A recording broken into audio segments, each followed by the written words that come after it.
Welcome to sold-out Safeco Field in Seattle. It's Game 2 in this American League Championship Series. The three-time defending world champion New York Yankees, winners yesterday, trying to go up 2-0. Seattle, of course, trying to even the series at a game apiece as we head back to the Bronx on Saturday. And a pleasant good evening to you. Alongside Steve Lyons, I'm Tom Brenneman. Welcome to playoff baseball here on Fox. Needless to say, a critical game, a must-win game for Lou Piniella's Mariners. With that in mind, he has the right man on the mound, his ace, Freddy Garcia. Well, a lot of people around this Mariner organization, around the trading deadline, thought that they should go out and trade for an ace. They didn't have to because Freddy Garcia developed into that ace. 18 wins on the season. But the big question mark for him is that he's only gone on 3 days rest one time in his career. It didn't work out that well last time it happened, but they say he's strong. He only threw 80 pitches in his last outing, and they feel like he's healthy enough to go out there and do it again today. Roger Clemens may win the Cy Young Award in the American League, but I don't think there's any disputing the fact that right now the best pitcher the Yankees have is getting the ball in Mike Mussina tonight. That's an easy statement to make. The guy hasn't lost a game since August. He's coming off of his division series win against Barry Zito and the Oakland A's, where he was just dominating. But you know what? The Mariners are saying they have their contact lineup in the game today with Javier and McLemore back in the lineup. They swing at pitches early. They put the ball in play. Mussina's always around the plate, and so they like their chances tonight. Speaking of lineups, Joe Torres told us a short while ago he really likes the way this left-handed hitting part of his lineup is coming around, particularly O'Neill and Justice. Right, those guys back in the lineup, they're swinging the bats a lot better. O'Neill with the big home run in last night's ball game. Justice swinging the bat a lot better. And, of course, you put Bernie and Posada on that side of the plate where they're much stronger left-handed hitters. Seattle starter Freddy Garcia just making his way back from the bullpen beyond the left center field wall, so we'll be a few minutes from getting this one started. Certainly something to keep in mind, Steve. Garcia only 25, in fact just turned 25 12 days ago. Yet in the playoffs he stood tall, especially last year in the league championship series, winning the only 2 Seattle victories in that 6-game set against New York. Yeah, of course, and these are the numbers from last year, the 2 wins. Look at the ERA.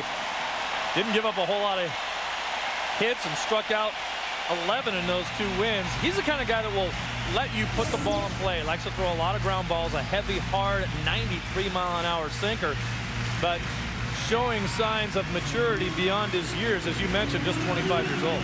Lou Piniella told us in our meeting with him earlier today, a tip-off on Freddy Garcia as to whether or not he's going to be effective.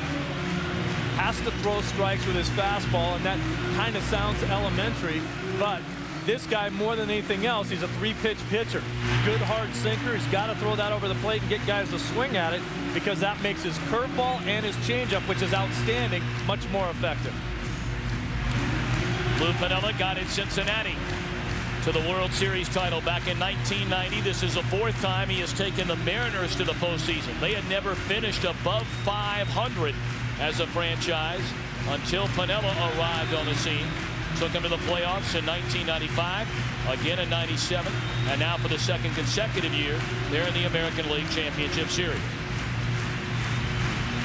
Joe Torre, of course, has managed the Yankees to 4 World Series titles in the last 5 years, including the last 3.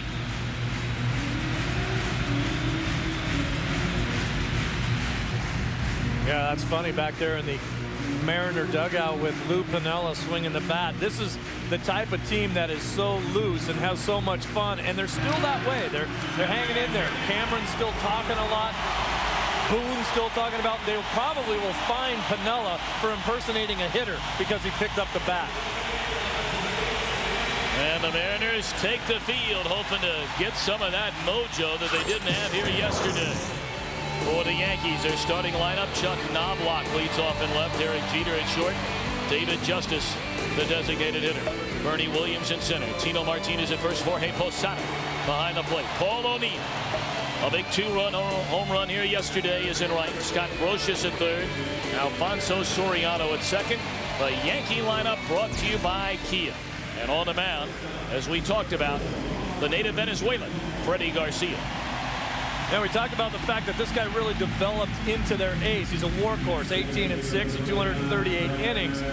This is a guy, as we talked about before, with the heavy, hard sinker, and he throws it hard. A lot of guys that throw a sinker, Yeah, they're running up there about 89, 90. He can throw this sinker about 93, 94. He's got to throw it for strikes. He's got a great changeup to go along with it. But if you can't get ahead in the count, you're not going to get anybody fishing.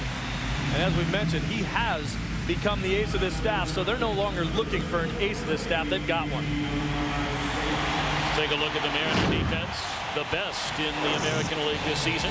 Stan Javier getting a start in left field. Mike Cameron in center. Ichiro is in right.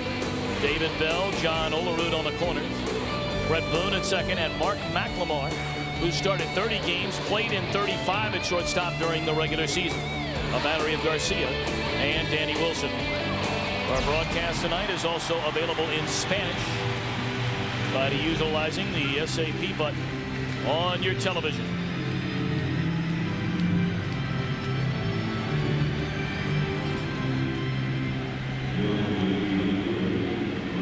Obviously, the roof is closed here tonight at Safeco Field, but you see a different twist to the dome, if you will, here in Seattle. It's still an open-air stadium.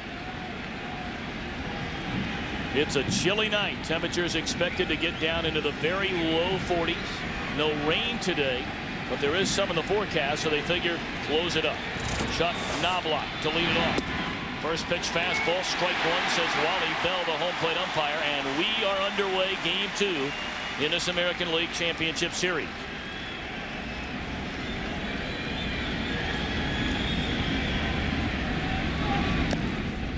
A ball and a strike. Knobloch 3 hits in 5 at-bats, knocked in a run, also doubled in the Game 1 win here yesterday. Overall in the postseason, 9 hits and 27 at-bats for Knobloch. That ball hammered down the left field line towards the corner. It is a foul ball, not by much. Chuck Knobloch can still turn on a fastball up and into him. He has no problem getting around that ball. He runs into problems when he gets a little too big and tries to hit the ball out of the ballpark. He's been outstanding as a leadoff hitter in the postseason. There was a little bit of worry because slowed down towards the back half of the season, really wasn't doing the type of things that they needed from their leadoff hitter.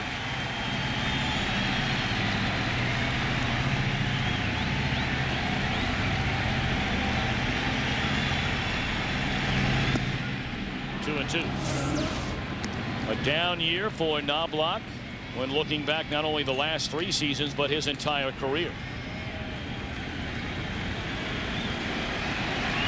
He has been a very good player for a long time. At times a great player.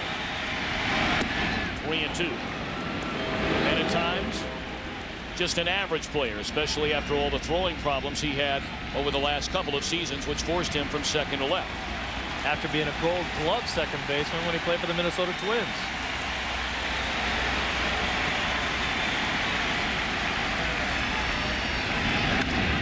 Lined off the glove of Olerud into right field. Ichiro over to cut it off, and he'll hold Knobloch to a leadoff single.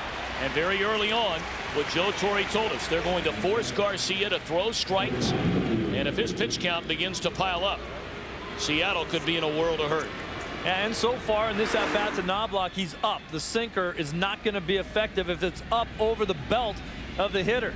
Nice try by Olerud right there, and a great job by Ichiro. He wasn't even in the picture when we showed that ball right there, but how quickly he got over there to cut it off. And everybody now knows that the guy has a cannon out there. You're not going to be challenging his arm very often.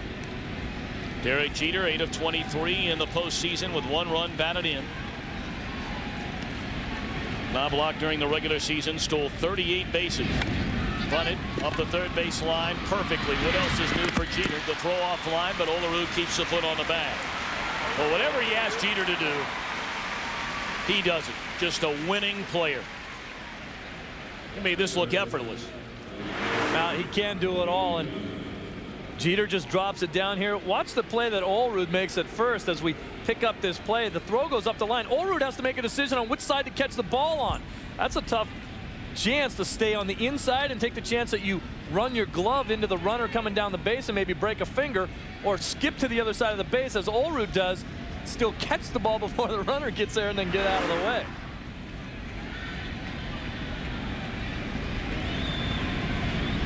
Now David Justice. 4 hits and 17 at-bats during the postseason. Hit .241 during the regular year. 18 homers, 51 runs batted in. Strike one. Justice knocked in a big run. His only hit in 4 at-bats. He also drew a walk. He had the RBI single in the 9th inning that scored Soriano.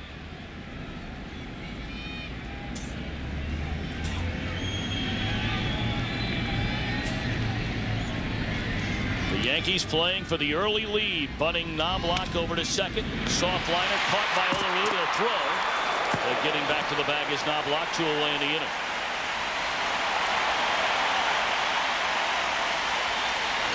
This is a Yankee lineup that has had next to 0 success against Freddy Garcia since Garcia came over in the Randy Johnson deal from Houston in '98. Their starting lineup tonight combined 13 hits and 63 career at-bats against Garcia. That's a .206 average.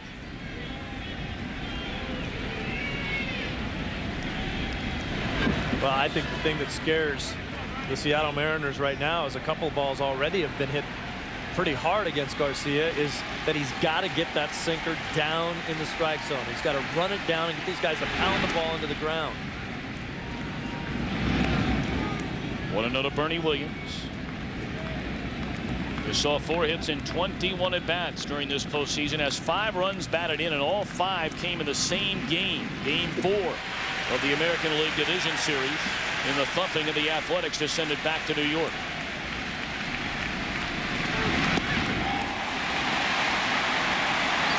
Bottom fell out of that pitch. A ball and a strike.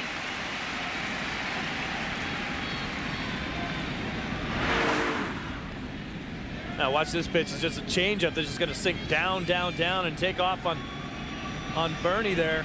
Down in the zone, down below the knees, and that's where he's going to have to live all night long. 1-1. Pulled at Olerud, and the inning is over. A leadoff single. Knobloch stranded at second base. Ichiro will lead it off when the Mariners come to bat. Seattle coming to bat, bottom half of the first inning. Let's take a look at the Mariners starting lineup, brought to you by Kia. Ichiro will lead off in right. Mark McLemore at short. Brett Boone is at second. Edgar Martinez is always worn out Yankee pitching, although that was not the case yesterday in Game 1. He's a DH. Olerud at first. Mike Cameron in center. Stan Javier is in left. Dan Wilson catching. David Bell, and the 32-year-old native of Williamsport, Pennsylvania, Mike Mussina, gets the ball in Game 2 for the Yankees.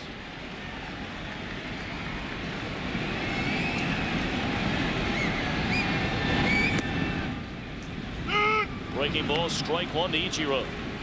Mike Mussina, look at the numbers on the season for him. He put on an absolute clinic in Game 3 of the divisional series against Oakland. Mussina has been spectacular over the last month and a half. He got Ichiro to chase high and away. No balls, 2 strikes. Well, we call Mussina a control freak because he doesn't walk too many guys. Just 42 on the season. Can throw any pitch anytime for a strike. And the reason why we say he has a deceptive overhand delivery is because every one of his pitches is delivered almost exactly the same arm angle. Very tough to pick up the difference in his pitches with his delivery. Crowd out of play. Ichiro 1 of 4 yesterday. Didn't get his hit until his final at bat in the 9th inning when he doubled to left and scored one of just 2 Seattle runs against Pettit and Rivera.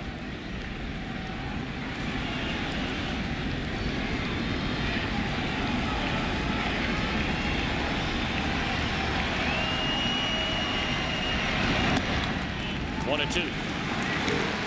I talked to John McLaren earlier today, and he says Ichiro, with this little ritual that he does when he points that bat out at the fielders out there, is he's surveying the field. Watch his eyes. He's looking around to see where there's an opening in the defense, and then he said he is amazing at being able to hit it there. Ground ball by Jeter into left center field. And that's the way it starts in the Mariner opening inning. And when the Mariners score first, they are 86-9 during the season. Ichiro checking it out, looking around. Where can I hit the ball? Not too many guys can hit the ball anywhere they want it. This is one of them. Look at the eye control right there. He just slaps at the ball right up the middle. And you had talked about that, Tommy, where you say a lot of people think that he's just a slap hitter. But he swings the bat with some bad intent. But the way he swings the bat kind of gives everyone the idea that he's just slapping it all over the yard. I mean, you got to look right there. A lot of guys that just slap the ball. That's about a 4-hopper to the shortstop. That ball had some juice on it. And it was only a few feet to Jeter's left, and he wasn't able to get there because he shot it through the infield. Ichiro, 56 stolen bases, leading the American League during the regular season. And look for the Mariners to be swinging early and often against Mussina. If you fall behind him, like most pitchers, but even more so against Mussina, he's got you around the neck. Well, Mussina, when people look at the numbers, opponents are hitting .319 on the first pitch. He likes to get ahead with his fastball, and guys like to swing early because they don't want to have to get to the other nasty stuff that he has. The knuckle curveball, a regular curveball, a straight change that he throws up there, can throw them all for a strike. So guys like to go up there and hit early and often on him to not have to get to 2-2 counts, to 1-2 counts, when then they're really in trouble. Martin McLemore making his first start of this series. They went with Carlos Guillen at shortstop yesterday. McLemore just a good solid player, and you can play him just about anywhere. He's played all over the outfield, all over the infield. Made 30 starts at shortstop. Hit .286 during the regular season, 5 home runs, 57 batted in. But he can run. 39 steals on the year for McLemore. A lot of speed at the top of the order. 1-1. Lined into left field. Caught by Knobloch towards the line, and Ichiro back to first base. 1 away. Yeah, that was a pretty celebrated move for Knobloch to go out to left field for the Yankees this year. They started in spring training with Soriano out in left and Knobloch playing second, and they made the switch there. Knobloch gets a great jump on this ball by McLemore that he hit it out there. Knobloch, great jump off it, but he should be looking for McLemore to hit the ball that way, so you anticipate a little bit more, hey, the guy's going to hit the ball to me. But still, very nicely done out there by a guy who just started playing left field this year. Now Brett Boone hit 37 home runs during the regular season. Swing and a miss. Boone in the postseason only 3 of 24. Now, this is a much better swing though. Watch him try to pull his hands in and at least hit the ball the other way. Looks like he's been freelancing before and trying to pull balls. Hooks that ball a little bit at the last minute, but as long as he's leading with his hands and thinking into the opposite field, Brett Boone will go back to the hitter he's been all year long. Fastball caught the outside corner, and it's 0-2. Boone knocked in 141 runs, most in the American League during the regular season. He has not knocked in a run during this postseason, either in the division series or in game 1 here of the championship series. Lined into center field, and a fall in front of Williams.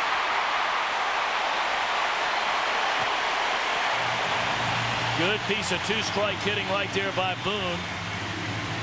Mussina may have made a mistake. Little mistake with location. That ball stays up in the strike zone, but Boone, he does a great job up the middle and the other way, just staying with it, just serving it. You think he sees this pitch? Woo! I want to get that one.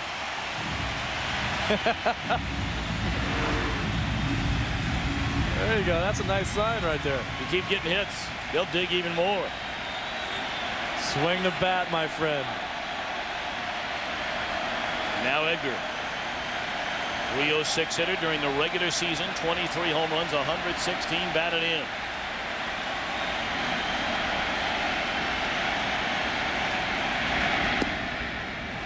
Too low. Remember that Ichiro stole third base 11 times this season. Boone has decent speed at first, and a lot of times if you don't think you can get the guy at third, many times you'll try to get the trail runner at second base. But Boone runs well enough to pull off a double steal type with not a whole lot of fear that they're going to gun him down at second. 1-0. Fastball up and in, 2-0 to Edgar Martinez, who went 1 of 4 here in the game yesterday. In 12 career postseason games against the Yankees, Edgar Martinez, a .391 hitter with 14 runs batted in. A great hitter. It's a great hitter's count here at 2-0.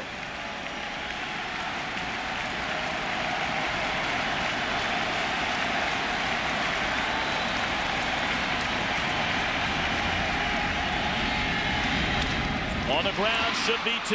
Brocious, Soriano, and that's a double play to end the inning. Mussina allows 2 hits but gets a double play ball. We're scoreless at the end of 1.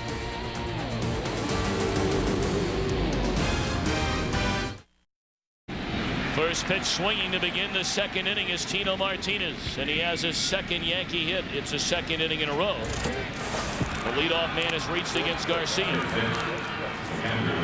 That's a great piece of hitting by Tino Martinez with the sinker ball going away from the lefties. Tino thinking the other way. The only time you can really get out there and try to pull a sinker ball hitter is if he makes a mistake, leaves the ball up and out over the plate, and the ball doesn't sink. But if the guy's got his good stuff and the ball's running away from you as a left-handed hitter, you have to start thinking into the left center field gap. Posada putting together a solid postseason. 9 hits and 21 at bats, a home run, 2 knocked in. First pitch swinging, he's down a strike. Tonight's game being seen live around the world by U.S. servicemen and women through the facilities of the American Armed Forces Television Service. All of America salutes you and appreciates what you're doing for our country. May God watch over you and bless you.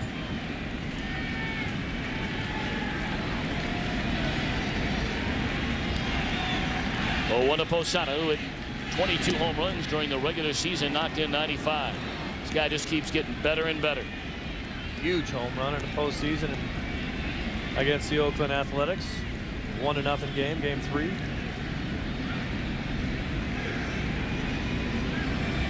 Asked him if he was feeling strong before tonight's ball game. He said, yeah, until I tried to run for that double last night.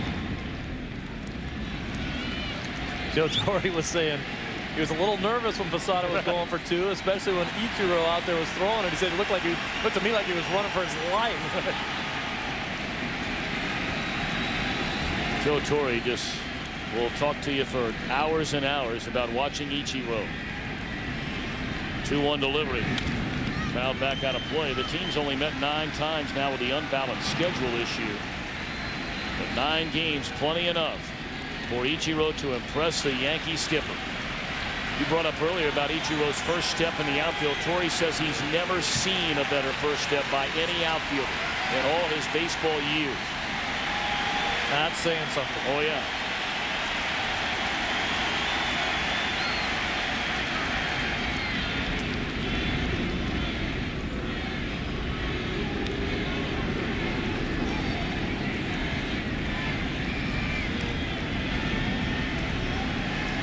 Posada must have realized that going into the league championship series, the games are a little bit bigger. He shaved, had his playoff beard working in the divisionals. 2-2. Fastball high, 3 balls, 2 strikes. Yeah, normally when you win 3 in a row, guys are going to keep that growth going until you lose a game. Jorge clearly not the superstitious sort. Never cleans his helmet off either. Of course, if that were the case, he wouldn't have shaved for the last 3.5 years. Taken outside, ball 4. The first 2 on for the Yankees here in the second inning against Freddy Garcia, who is pitching on 3 days rest. We mentioned it's only the 2nd time in his major league career he's been asked to do that. The other back in 1999, he had a 5-inning, 75-pitch outing and a 6-1 win over Tampa Bay at the end of May. Came back 3 days later, pounded by the Orioles, 8 hits, 6 runs.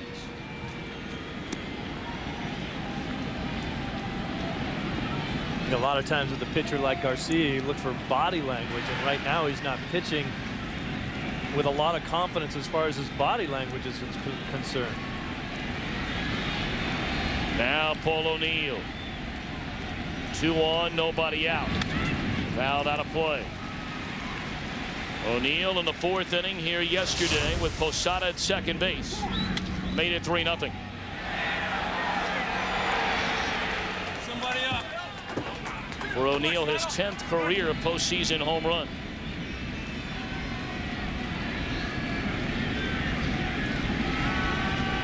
Mariners looking for the double play ball. O'Neill bounced into 20 of those this season.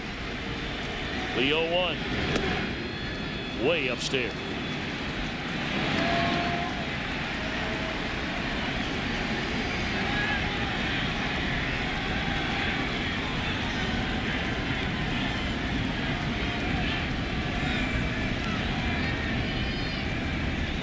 Martinez and Posada have started the inning. Martinez with a single, Posada a walk. 2 on, nobody out. And it's a ball and a strike on Paul O'Neill. Popped it up. Short left field. Javier coming on. 1 away.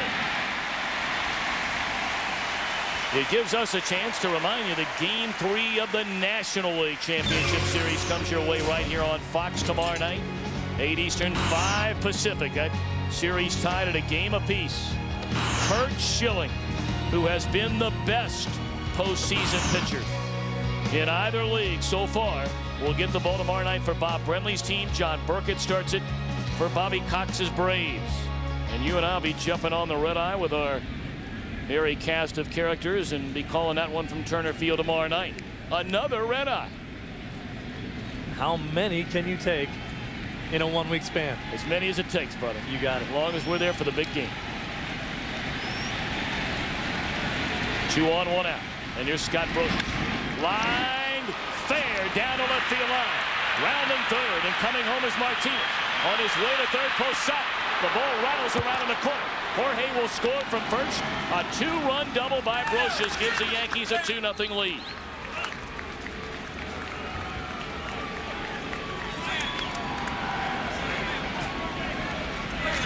Brosius 1 for 20 in the postseason until this.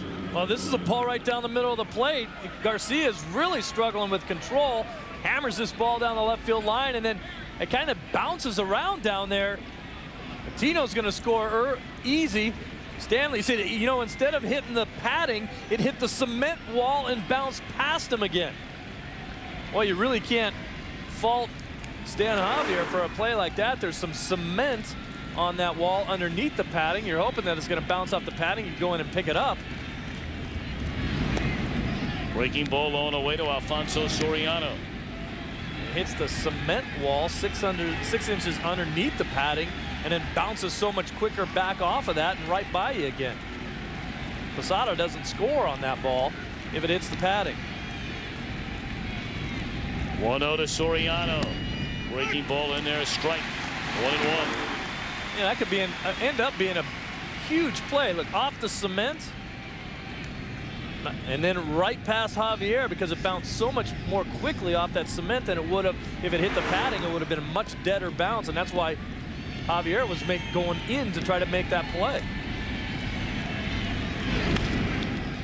1-2 to Soriano. I'm not so sure why you have to have that cement base there of 6 inches where the padding doesn't hit. Maybe when you're watering down the warning track or something out there, but if there is no good reason and this becomes a big play, I can guarantee you that next year or maybe next series, that padding will go all the way to the ground. 1-2. Fly ball, center field. Playable for Cameron. 2 gone.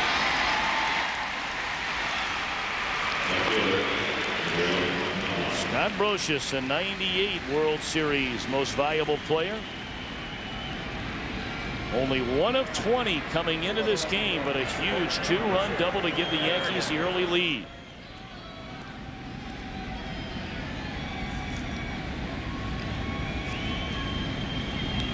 Knobloch singled his first time up.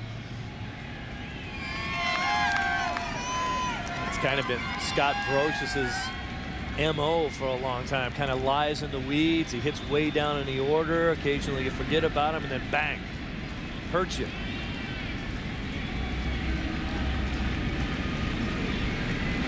This is a big batter for Freddy Garcia. Already trailing 2-0. Mussina's been stingy with runs the entire year, especially so over here the last month and a half.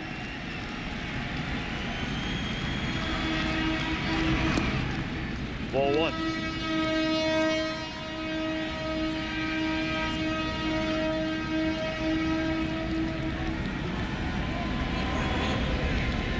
By the way, some of you may be wondering, what in the world is that noise? Well, we talked about it here on Fox a great deal during the All-Star game and during our Fox Saturday games during the regular season. And trains run right by this ballpark. Short center field, Cameron coming hard. Did he get it? Did he get it? Waiting for a signal. No, he did not. The right field line umpire, Ed Montague, says no. It's a base hit. Scoring is Brocious, and it's 3-0 Yankees. The second base umpire, Charlie Relaford, did not go out to see whether or not Cameron was able to make the catch. Cameron comes in here, and that ball bounced right into his glove. It's a definite bounce, but does it bounce on the fingers first? No, it doesn't. Definitely bounced on the ground. Montague makes that play from outside, from making the right field line, but Freddy's not too happy about the situation, and Cameron was looking at the wrong umpire to get a call.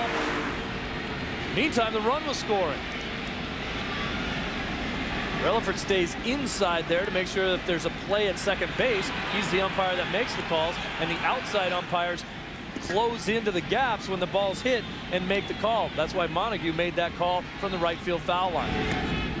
3-0 Yankees here in the top half of the second inning. A 2-run double by Brocious and a 2-out run scoring single by Knobloch, who had 3 hits here yesterday and already 2 for 2 tonight.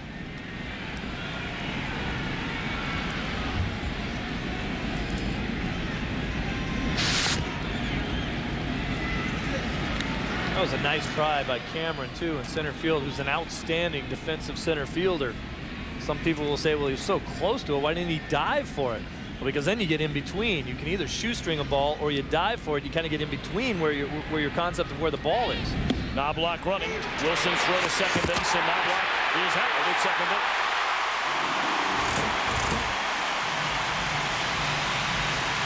Cameron tried to steal one, but couldn't do it. Correctly ruled by the umpire. 3-0 Yankees after an inning and a half.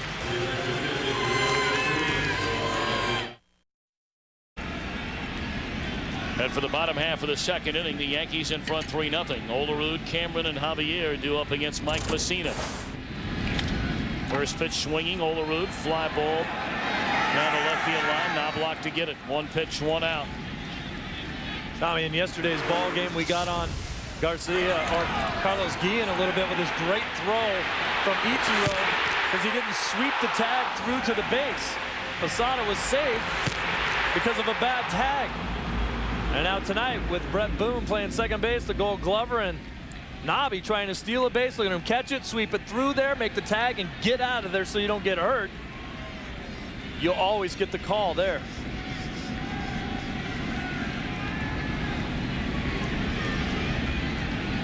Mike Cameron at .267 during the regular season. 25 home runs, 110 batted in, is 5 of 20 during the postseason. It's only the second at bat of the game for the Mariners against Mussina. But you have to believe, as it looked like he went around, he did 0-2, that there's a little bit more tension now in that Seattle dugout. It's not a pressing group, if you will. You talked about it earlier. Very relaxed. But all of a sudden, you're down 3. And the guy that helps this team relax more than anybody else is the guy at the plate, Cameron. He puts a charge into one. Left field, but room out there for Knobloch. And he's got it. At the warning track, 2 up, 2 down. If you need any more evidence that this is a big, big ballpark and that the ball does not jump out of here. Cameron pretty good charge into that ball right there and didn't come close to going out of here.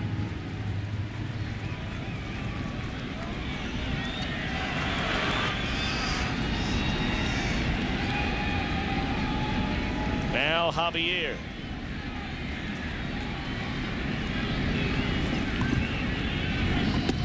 Breaking ball by Mussina, drops on the inside edge, a strike.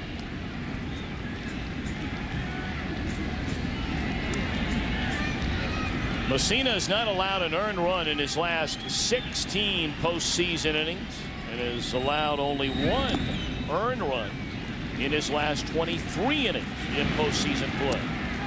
That's a 0.41 ERA. There was a time when a lot of people felt Mussina couldn't win the big one. His first taste of the playoffs with Baltimore back in '96 and '97. But since then, not many people want to face him. And those same people that said he couldn't win the big one didn't really check the numbers either, because he did have outstanding numbers, just didn't get the wins.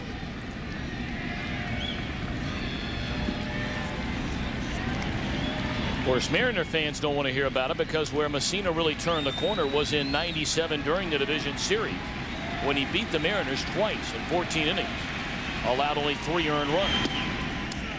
Just off the inside corner, 2-2 to Javier.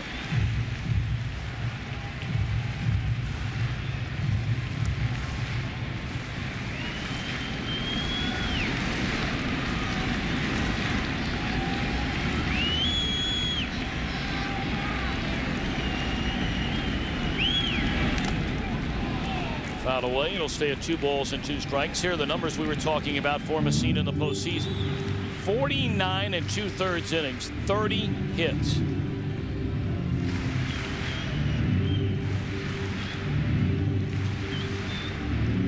I think hitters, especially when they fall behind in a count, try to work the count to the point where they can get back to 2-2.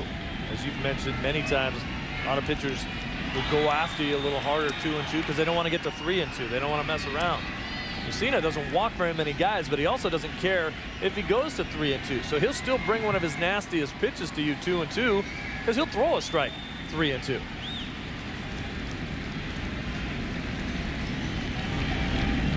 Breaking ball, try to bring it in the side door, and it missed.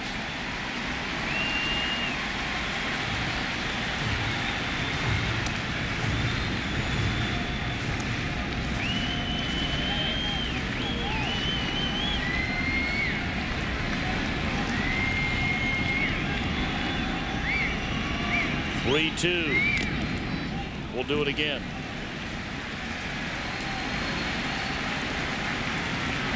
Well, that'll let you know you're alive back there when you get a foul tip off your face. Boink. I'll wake you up a little bit back there, you think? In a hurry. Catchers don't even flinch. They just put their mask back on, throw the ball back to the pitcher, and act like it happens every day. 3-2. Javier hanging in there, making Mussina work.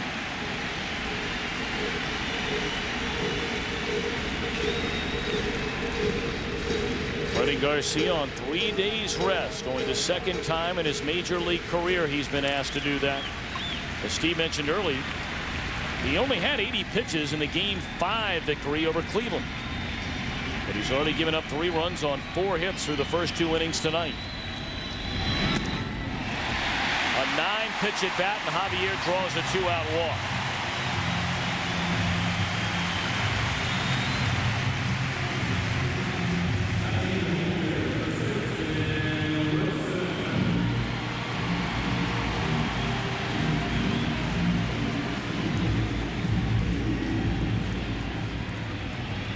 Wilson, a guy who has struggled throughout his career in the postseason, but he is a guy that Lou Piniella loves to play hit and run with. And let's see if the Mariners have some action down 3 here in the bottom of the second inning. Javier runs very well.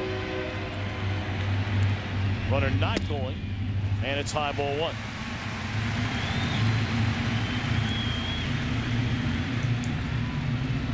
It's easier to put things on, moves like that, towards the back of your order, especially if you have guys that can handle the bat.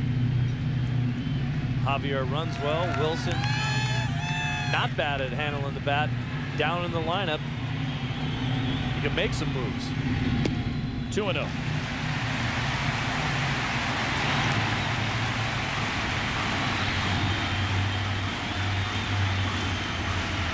Mussina not as sharp here early on.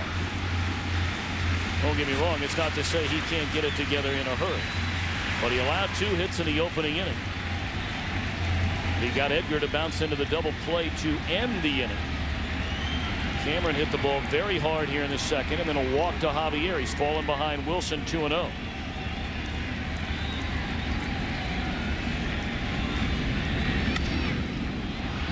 Fouled out of play, 2-1. Wilson, the former #1 pick by the Cincinnati Reds. They drafted him when Lou Piniella was the manager in Cincinnati. And when Lou left there and came here, he said, let's see if we can find a way to swing a deal and bring that kid over here.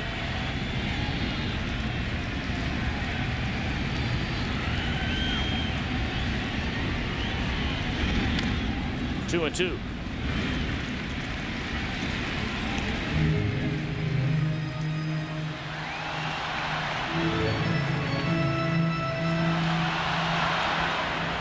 That was a deal, ironically enough, you may remember, that brought Wilson along with reliever Bobby Ayala to Seattle from Cincinnati for Eric Hansen, a right-hander, and Brett Boone. Boone originally on Mariners, sent to Cincinnati. And here he is back having a big year. It stays 2-2. Wilson doing a good job of just trying to stay alive there with 2 strikes on 2 nasty pitches on the corner.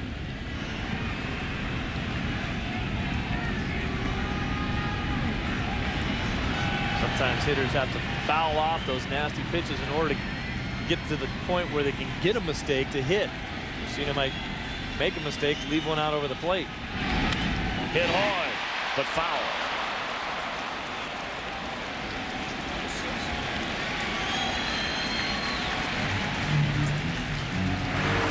Now this is a great breaking ball. It's the knuckle curve that Mussina has, but it is left out over the middle of the plate. Some really good break on it, but not a great location. Wilson can't just stay back long enough to keep it fair. It was a 9-pitch at bat for Javier. This is the 7th pitch in the at bat to Wilson, and we'll have another pitch. So 2 guys at the bottom of the order really making Mussina work. It doesn't happen that often for Mussina because he's around the plate so much that guys know that they have to be aggressive, so they put the ball in play early in counts.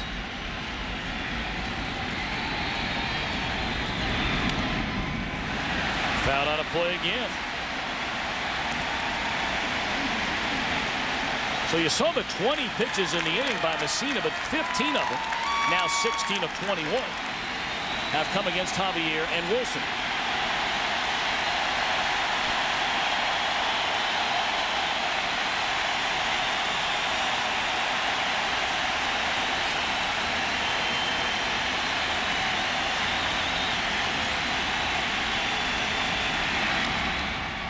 In the air, and this one will drift in amongst the fans. What an at-bat here for Dan Wilson. And the fans are loving him because he keeps throwing baseballs out there to him.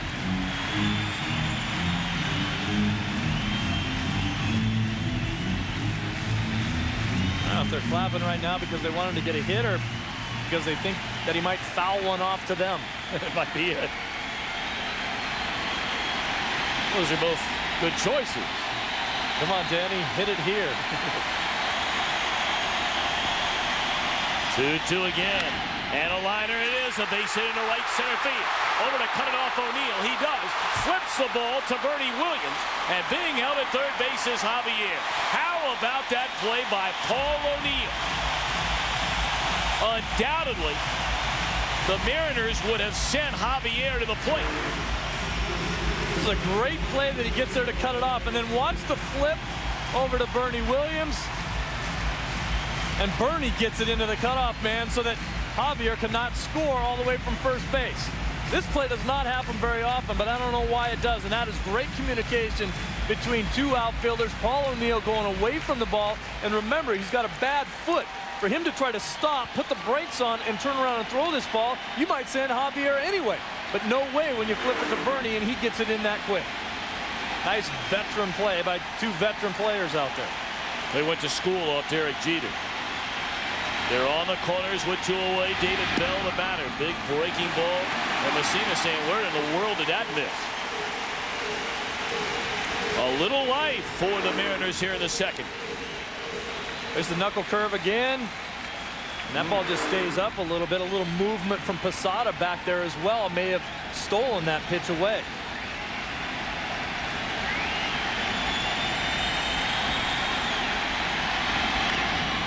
One ball and 1 strike. The inning began with a fly ball by Olerud on the first pitch. Cameron then hit the ball to the warning track. It was caught out there by Knobloch. But then a 9-pitch at bat by Javier, who walked. A 9-pitch at bat by Wilson, who singled.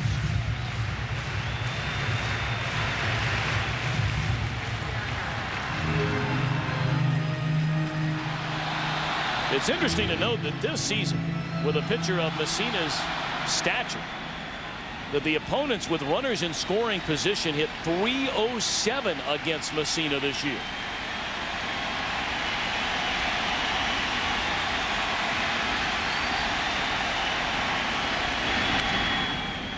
One and 2. If you're wondering about David Bell, he hit .305 in these situations.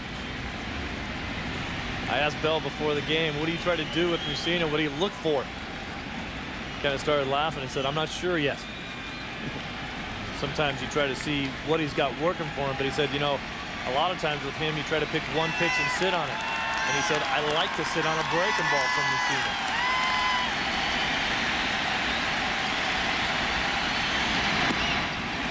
Two and 2.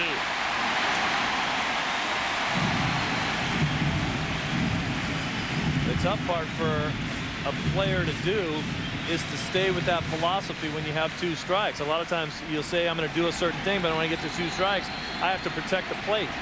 If you have enough guts or enough confidence in your ability at this time that you're still going to see a breaking ball, why change the philosophy? If you don't get it, though, you get a fastball, you have no chance of hitting it. He got a fastball and it's high.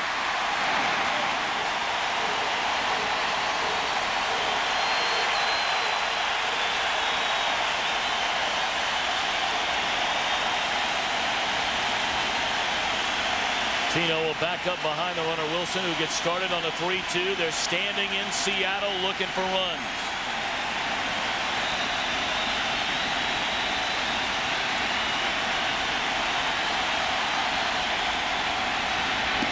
Inning over. Second inning in a row. Mussina is able to wiggle off the hook.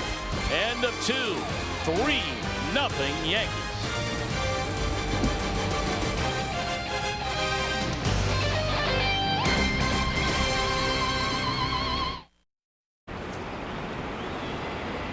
Top half of the 3rd inning we go at Safeco Field in Seattle. 3-0 Yankees. All 3 runs coming in the 2nd inning. A 2-run double by Brocious and an RBI single by Knobloch. Derek Jeter put down a sacrifice in the opening inning. A 1-hopper right at Olerud.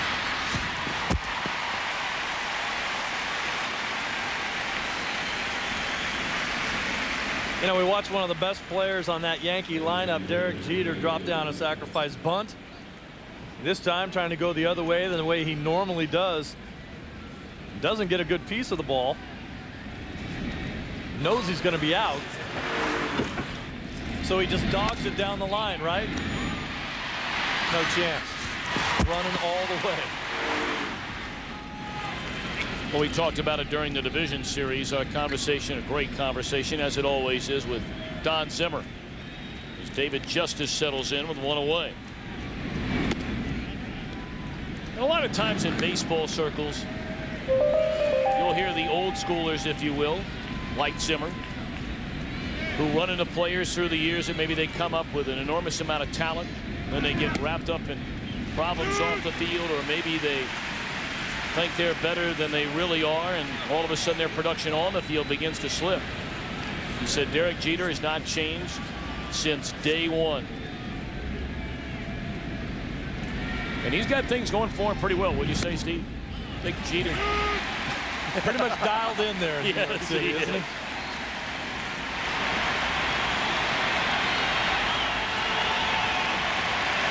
a winner. Very much level-headed, no question about it.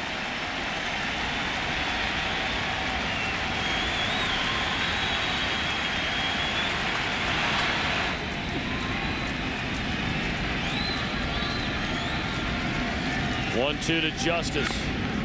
Rolls over at foul. It'll stay there. What Joe Torre was talking about with us before the game. He has a good feeling the rest of the way, however long that'll be, about Justice and O'Neal. Struggling during the division series, but showed signs those last two games of starting to come around. 2-2. We said it at the time. That walk to Justice very early on in game 4. Sometimes it's something like a walk or just a hard hit line drive right at somebody. It can be a bleeder through the right side that gets you started. Then he came up with a big home run. As often guys that can hit for power they get one big home run out of them, and then that spurs them on to better offensive numbers, giving you your confidence back. Same thing with O'Neal in yesterday's ball game. Big home run. That's the thing about this Yankee lineup, is there's not anybody in there that you walk up and say, man, this guy's going to crank out 40 to 50 homers. But they can all hit the ball out of the park. They can all do things aside from the power numbers.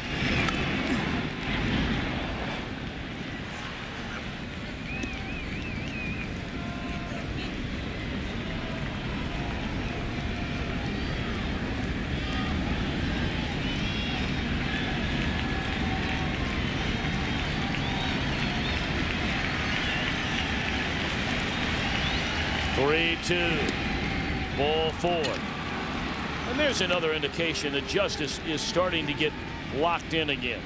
Seeing the ball much better. There were a couple of pitches that he took for balls in that at bat that he would have been swinging at a week ago. Jumping at the plate a little bit, swaying towards the pitcher, not keeping his hands back. It's almost always an indication of not being able to see the ball, not picking up the delivery quick enough, and being able to sit back and wait for the ball to get to you before you make your motion to go hit it. Bernie Williams bounced out to Olerud, hit it right on the nose, but at the Mariner first baseman, ending the opening inning.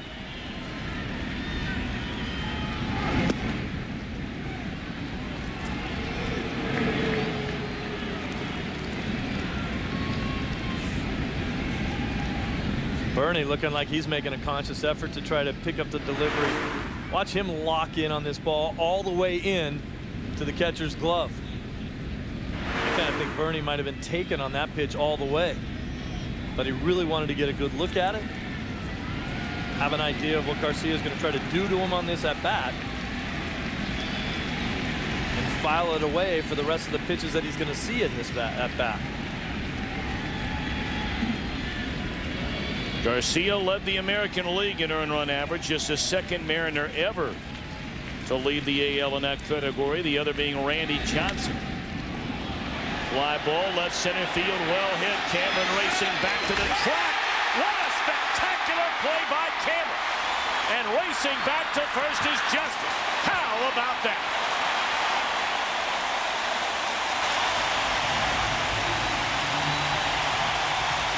Well, remember we said he had that play earlier in the game that he could not dive for because he would have been in between. He ended up trapping the ball. He is flying right now into this wall.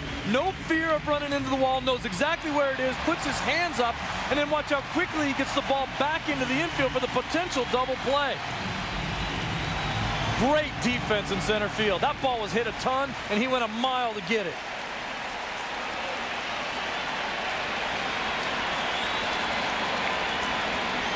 He is going full speed with no fear of that wall. Pretty decent padding out there, and then gets it back in. And no disrespect to Junior, but anybody in this outfield missing King Griffey Jr.? This kid certainly brought his defensive skills with him. Well, many remember Cameron's first game here at Safeco Field as a Mariner. He took away a home run going over the wall, bringing one bat off the bat of Derek Jeter. And immediately a lot of those Ken Griffey Jr. fans said, well, this guy may not be too bad. 1-1 to Tino Martinez. As you might say, don't get me wrong, I take Junior on my team. Oh, yeah. Give me both of those guys.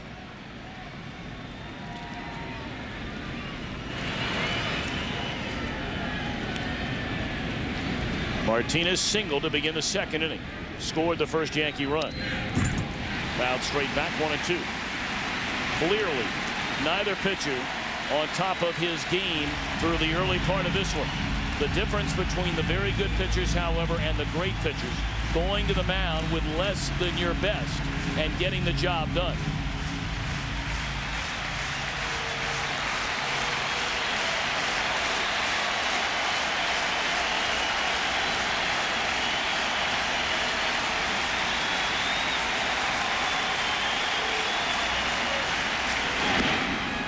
Two and two. You know, Tom, we've talked a lot about this Mariner team during this series and how it was crafted around this ballpark and how they turned themselves into a team with a few tremendous superstars into a total team that does things right. Of course, when Griffey left here and when A-Rod left here, they used a lot of that money to sign guys like Boone. Fly ball, short left, coming hard is Javier, inning over. One man left. We're in the middle of the third. The first defensive gem of the series. Turned in by Mike Cameron. The Yankees lead it 3-0.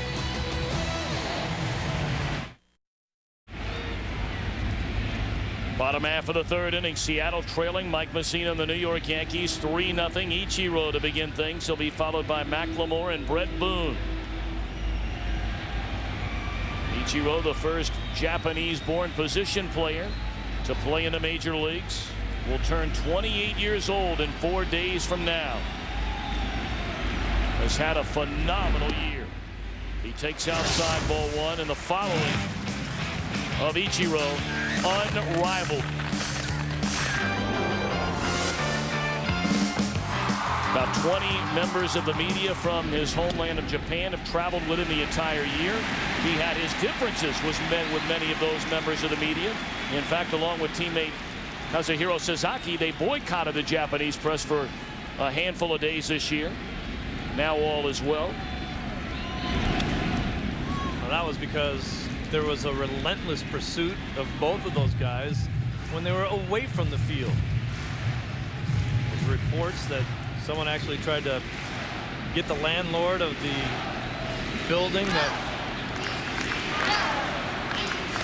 they live in to try to get them to get into their apartment. There's reports also of one of the Japanese tabloids offering $2 million to get a quick Polaroid of Ichiro naked. As some publications are trying with Steve Lyons in Los Angeles, we're told. That's easy. Swung on and fouled out of play, third base side. But, you know, all that was going on, and then one day he's backing out of his driveway, and he nearly runs over a camera person from the Japanese press, and he said, this is where things now are getting out of hand. Because if I hurt somebody, all of a sudden I'm the bad guy, and I'm not doing anything wrong. I'm just trying to drive to work. 3-2. Now back out of play. So both of them basically said, that's it. We're not talking to anyone. Tired of it. Quit chasing us around all the way. Let us do our jobs. I mean, Ichiro is like Elvis. He's like Michael Jordan in Japan. He is the man. Well, those in Japan will tell you it's almost a cross between a Michael Jordan and, say, the Beatles.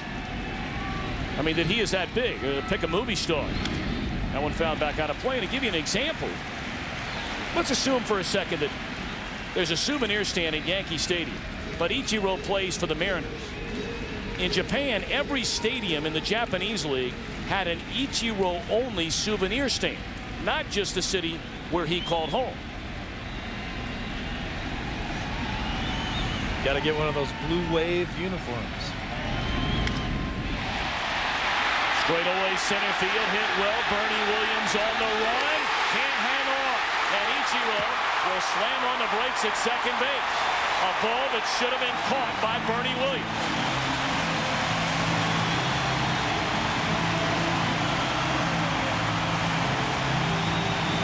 Well, if he is like Elvis. He was trying to leave the building right there. I think that ball surprised Bernie a little bit. Look at the concentration. Not known for his power, especially to the deepest part of this yard. But watch Bernie close his eyes before the ball got there. Watch him if he just closes his eyes. Maybe he's just blinking, but turns his attention away from the ball before he actually tucked it away. Ichiro ending up on second base. A two-base error against Bernie Williams. And now McLemore shows bunt, takes a strike. That was key for the Mariners to get something going with nobody out. Last inning, they got their rally going, and there was 2 outs already. You can't afford a mistake at that situation. Well, the Yankees believing McLemore is going to bunt. In the air, down the left field line. Knobloch giving chase, crossing into foul territory. He's got it. Not a productive out at all by McLemore. And all the little things the Mariners did during the regular season, leading to 116 wins, by and large, they have not done during the playoffs, including the series, albeit a winning series against Cleveland. Well, they did what we used to call, when I was with the Chicago White Sox, we called the little things. A lot of people calling it small ball now. Doing what you have to do to advance runners. Ichiro on second base with nobody out. You have to get him to third base somehow. Whether you get a single to score him or hit the ball to the right side, he needs to be standing on third base, and that's what they did all year long, and they're not doing it tonight.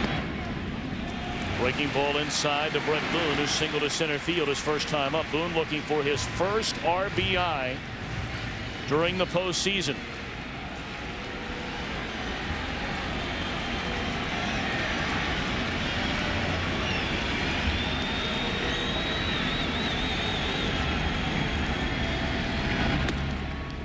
Good fastball by Mussina, paints the inside corner. 1-1.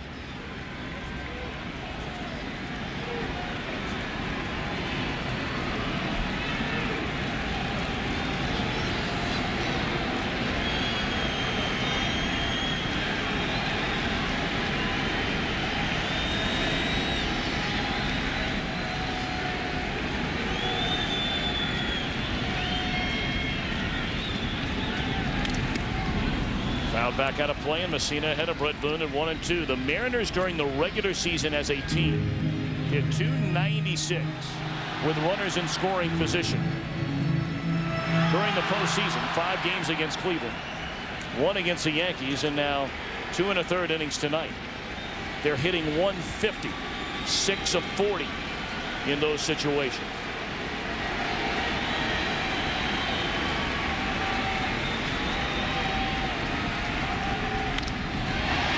Fly ball, straight away center field. Ichiro tagged and will advance on to third. So there, a little thing. McLemore unable to get Ichiro to third. That fly ball would have made it a 3-1 game.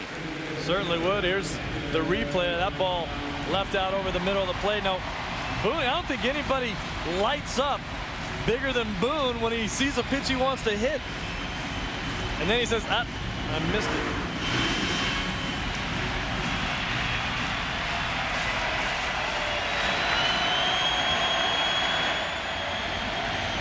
Edgar Martinez ended the opening inning, rounding into the double play. Roches to Soriano to Martinez.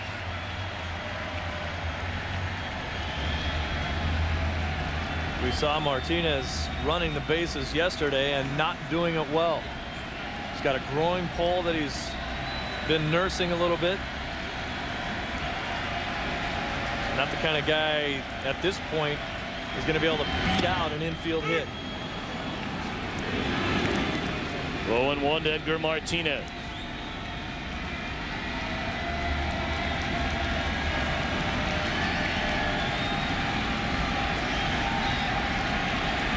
The Mariners looking for their first hit with a runner in scoring position in this series. Ichiro at third with 2 away in the 0-1.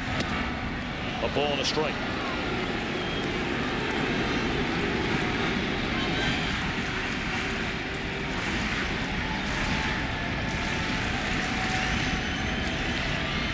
That's not spelled right, is it?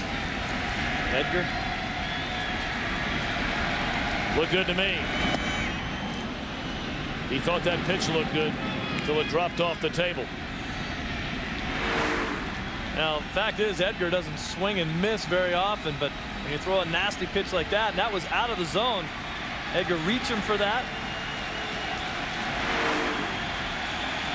Usually he swings the bat, he puts his bat on the ball somehow. 1-2 pitch. Puts the bat on the ball and fouls it away this time.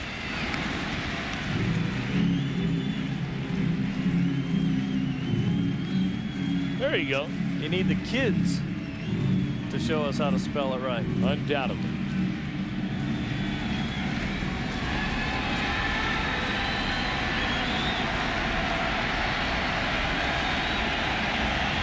Ichiro 90 feet away from Seattle's first run of the game. An error by Bernie Williams got him to second. And the 1-2. Too low.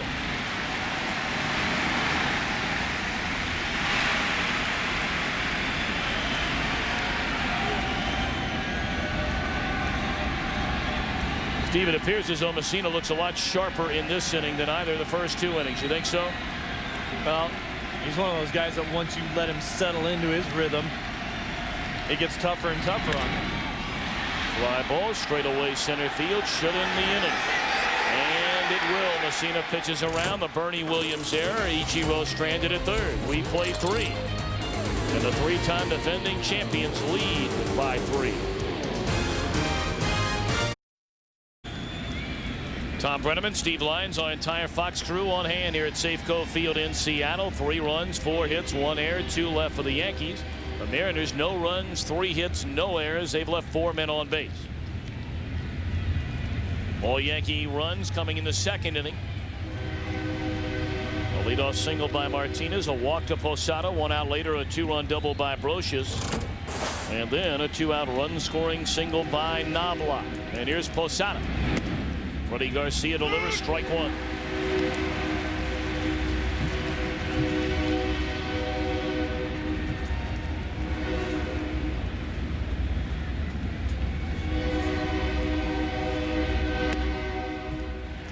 Oh, and 2. Posada coming in, not only 9 hits and 21 at bats, but has now walked 4 times. His on base percentage .520 during the postseason. 1 and 2.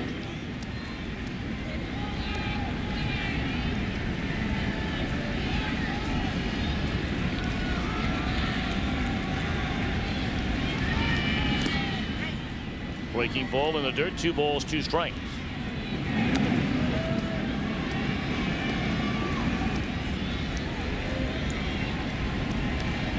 The Yankees have scored 25 runs during the postseason, including the 3 tonight. Posada has scored 6 times. Fouled off down the first baseline. And I think this is a big inning right here for Freddy Garcia to establish whether or not he's going to be around in this game come the 6th, 7th, and 8th inning. He's already given up the 3 runs. Can't really afford to give up any more, especially since the fact that Seattle hasn't scored any. They have to get back in the game offensively, and Garcia needs to keep the Yankees right where they are. Good change of pace here by Garcia, and Posada gone on strikes. Don't forget Sunday, our Fox NFL doubleheader gets underway with America's #1 pregame show. JB, Terry, Howie, and Chris will get you ready for kickoff. Then the Rams will battle the Jets, followed by Brett Favre and the Packers taking on the Vikings in a key NFC Central Division matchup or other regional action. Coverage begins noon Eastern, 9 Pacific on Fox. Some of the Yanks getting ready for a little football prior to tonight's game. Base hit into center field by Paul O'Neill.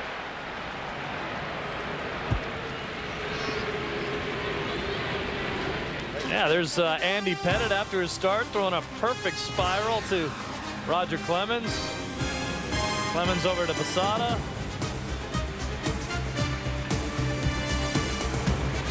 Nobody works harder than Roger Clemens. Nobody can stick with Roger Clemens. in his off-day workouts.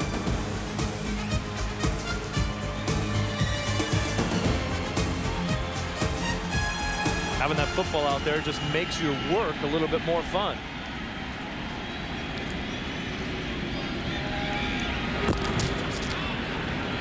Well, Clemens and Pettit, both native Texans, and they love their football in Texas. Pettit is one of the guys that will spend some time with Roger Clemens working out in the offseason. Most guys won't because they can't handle the routine. Can't stick with them.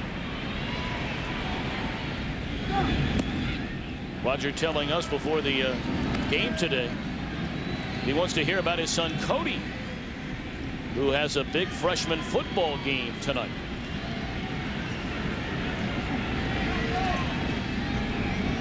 He wanted to make sure he was on the horn, making sure somebody's videotaping that thing, because he wants to see it. He's going to be a big kid too. Cody. Oh yeah. You got Roger as your dad.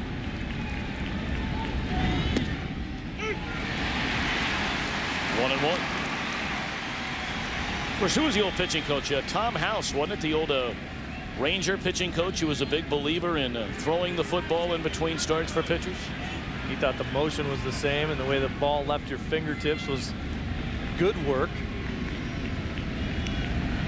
Of course, the numbers didn't prove out to be all that well for that pitching staff during those seasons. 1-1 to Brocious, who had the 2-run double in the second inning. He waves through that one. And Garcia beginning to mix in more of the off-speed stuff. And he's getting the ball and going back to the mound and throwing more often. Look at the movement on that pitch. It runs right in on the hands of Brocious, and then Garcia, I think, with a little bit more confidence, getting the ball, stepping in, and getting ready to throw it again. Did not like his body language for the first few innings of the game. Looked very lethargic out there. Breaking ball just off the outside corner. Now, so many people, sometimes when you see a bad pitch and guys swing at it, they're like, how do you swing at that pitch? Well, how do you lay off of that pitch? That's filthy right there. I just don't know how you just don't swing at that. You see it, you got to put it in play, then it starts breaking away from you way too late for you really to recognize it. That's great discipline. Oh, they did get O'Neill.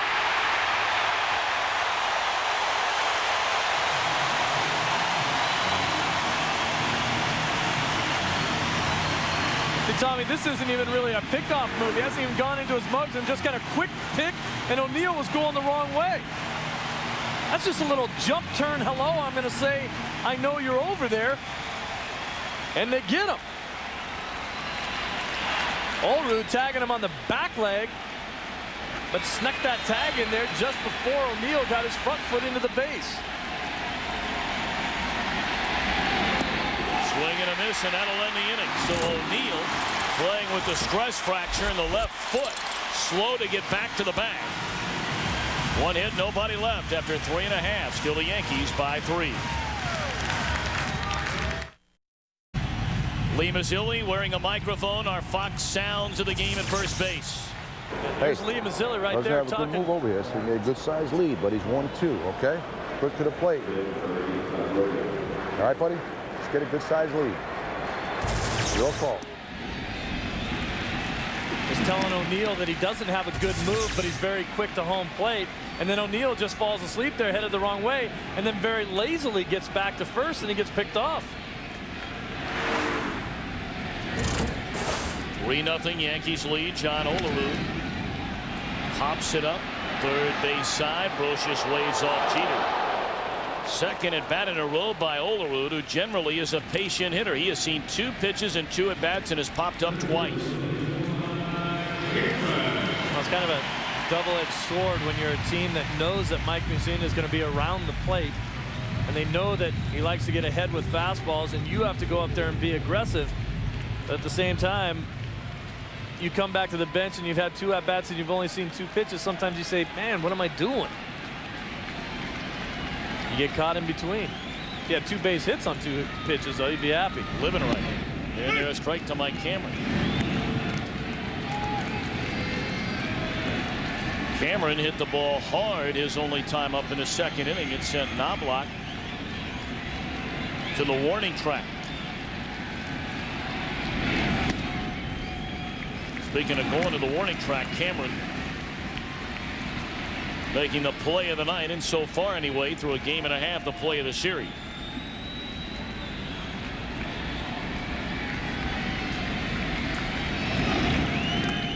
If you weren't with us, here it was in the third inning.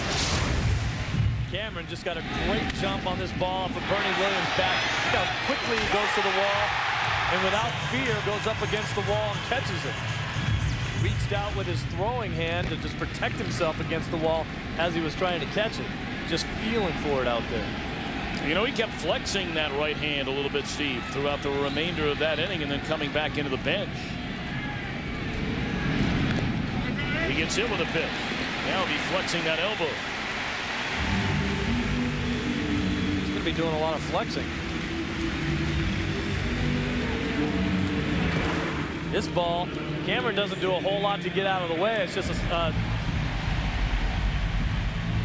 ball up in the zone, tailing in, and bounces off his left elbow. Cameron just pretty much turned right into that. Anything to get on. You remember the speed of Cameron. They need him on the bases. Cameron, 34 stolen bases during the season, was only thrown out 5 times. And here's Javier.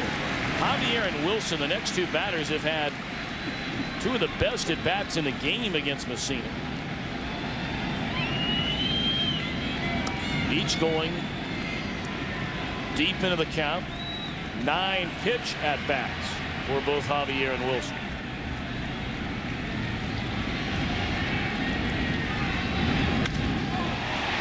Hammered into right center field. Bernie Williams looks up. Goodbye.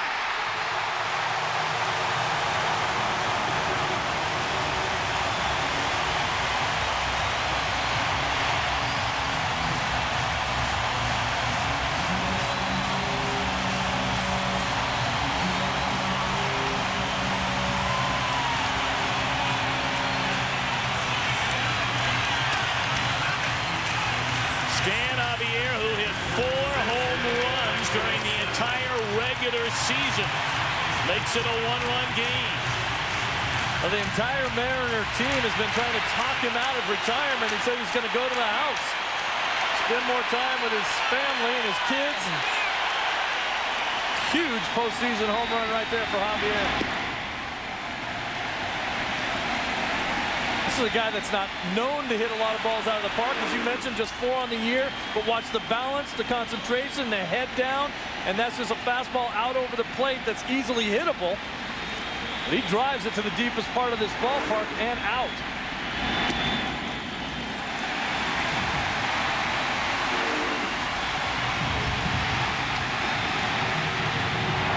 The reaction from the boys in the dugout that couldn't have come at a better time. They needed a little help.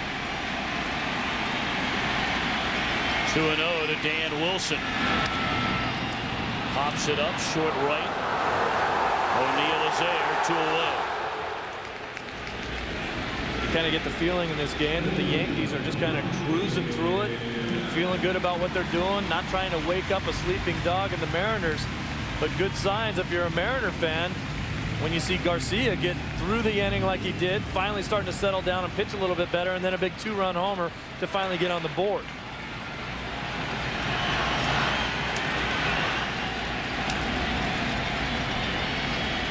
Now David Bell, who hit 15 home runs during the regular season. Breaking ball in there, a strike. That was a pitch you were talking about earlier that Bell said he was looking for.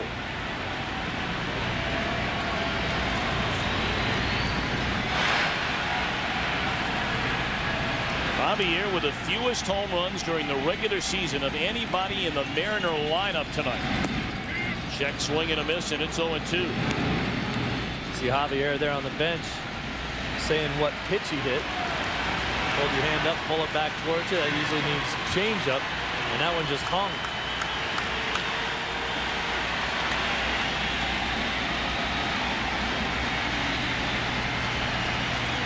Oh, 2 to Bell. Breaking ball rolled over foul.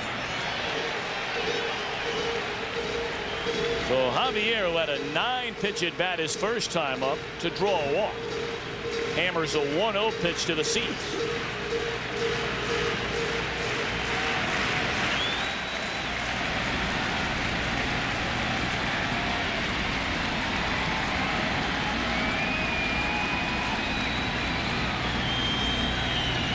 Again, the 0-2 to Bell. Bounces up there, ball and 2 strikes.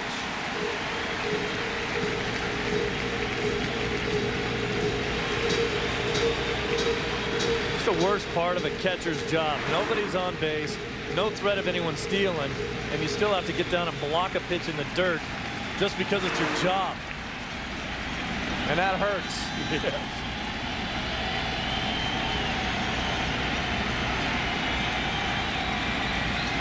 1-2 to Bell. 2-2. Say a lot of catchers are looking for any kind of edge in the game, more so than anything else. You know, Posada could olay that pitch in the dirt and say, I'm not going to get down and block this one. But a lot of guys, more than anything else, will do that to protect the umpire. Maybe get a little bit of an edge with the relationship back there. Hey, I'll protect you. You help us out a little bit. 3-2.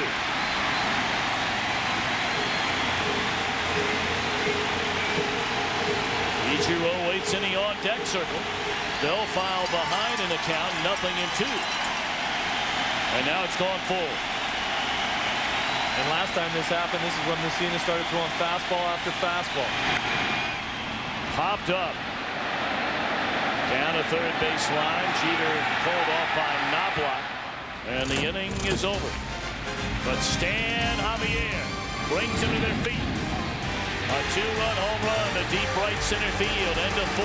It's a 1-run affair. And it's a 1-run game as Soriano swings and misses the first pitch in the 5th inning from Freddy Garcia. It's only been 1 bad inning for Garcia. He gave up 3 runs, 3 hits in the second. He's not allowed more than 1 hit in any of the other 3 innings. Good sharp breaking ball there, and it's 0-2. Starting to settle down now. I think he has a little more confidence in his abilities now. He used to really get down. One of the bad things about his performances is if something would go wrong, it would affect him for the rest of the ballgame. They said he'd gotten a lot better at that. That's plain nasty right there. Good morning, good afternoon, and good night on Soriano. Curveball, curveball, curveball. See you later. It's time now for our multi-award-winning rendition of the MasterCard Fan Cam.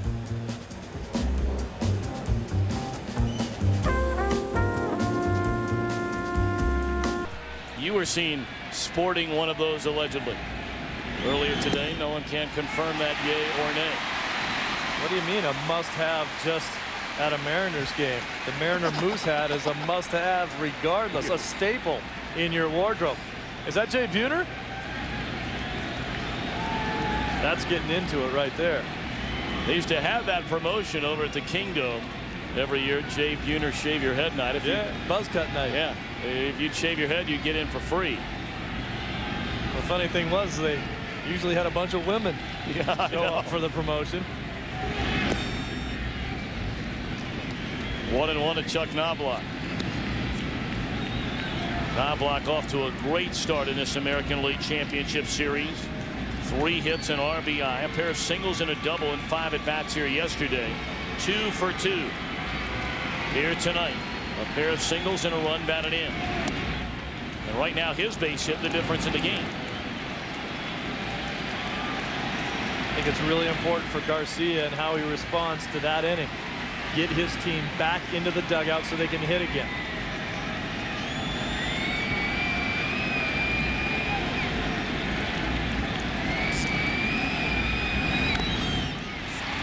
Breaking ball hit off the end of the bat by Knobloch.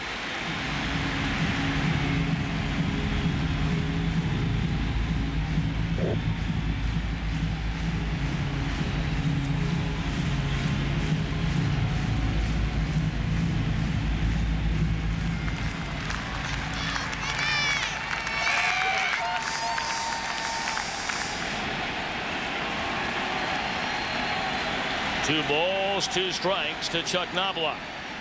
And Garcia turns it loose. Full count.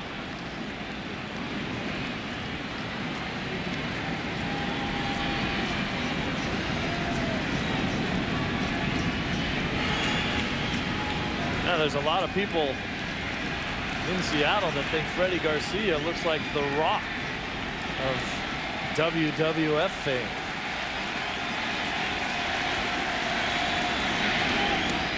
And as our friends at the New York Stock Exchange would tell you, they had a big earnings report today.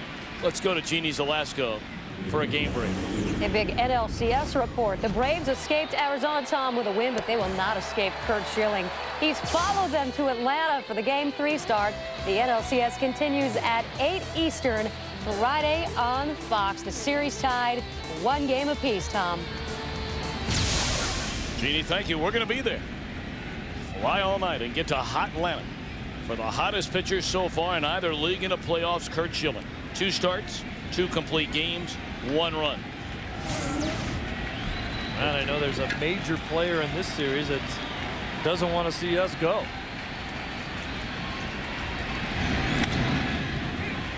Short right field, a long run for Ichiro. He's not going to get it. And advancing on to second is Knobloch. So Jeter just dumps one in short right, and the Yankees have 2 on with only 1 out.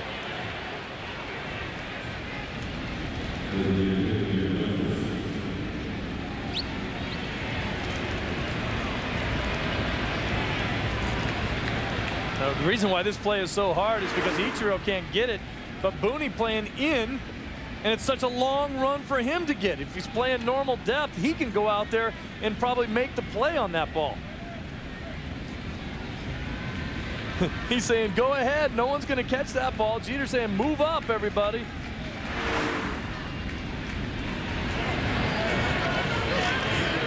He's talking about the guy who does not want to see us leave, Joe Torre. Every time we come in to talk to him before the game, he says, hey, there's the good luck charms. The Yankees have not lost a game since we started doing their games. We're leaving you, though, Joe. You're on your own. Catch on the flip side. Their luck's been pretty good, though, for the last 3 years. Without us? Right. 2 on, 1 out. Ball 1 to David Justice. These are big, big moments right now for Freddy Garcia. As Norm Charlton will apparently begin to throw in the bullpen. Yes, he will. Brian Price, the pitching coach, phoning down to the bullpen. 1-0 to Justice. On the ground, this could be 2. There's 1. And that's a double play.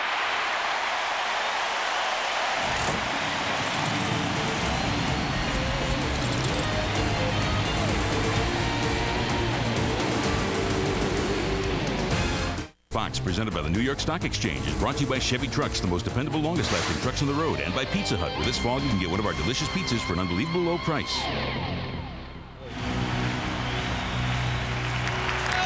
Welcome back to Safeco Field in Seattle. A 1-run game. Top of the order coming up for the Mariners. Ichiro has been aboard twice. He singled and reached on an error by Bernie Williams. First pitch swinging down the left field line. Knobloch, a good jump. 1 pitch and 1 out for Mussina.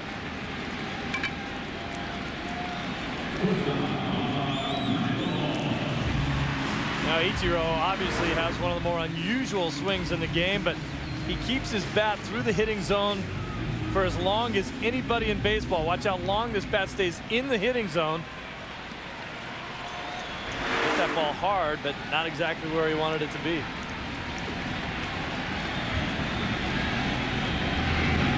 Ichiro now 2 of 7 in the series.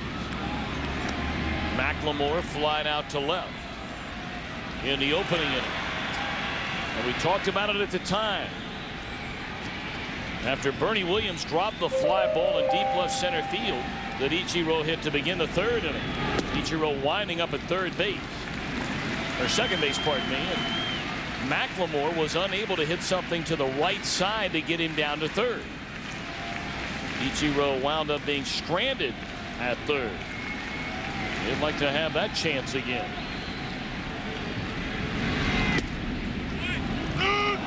1-2.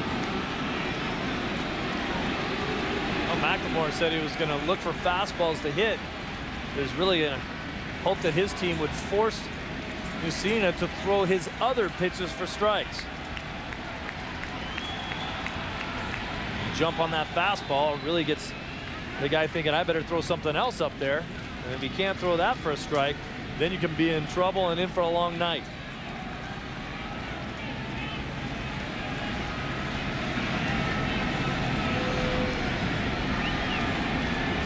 1-2 coming to Mark McLemore. 2-2.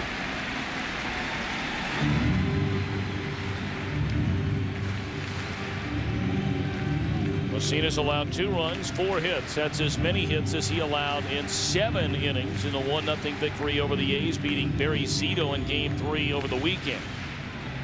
He's walked 1, hit about it, and struck out only 1.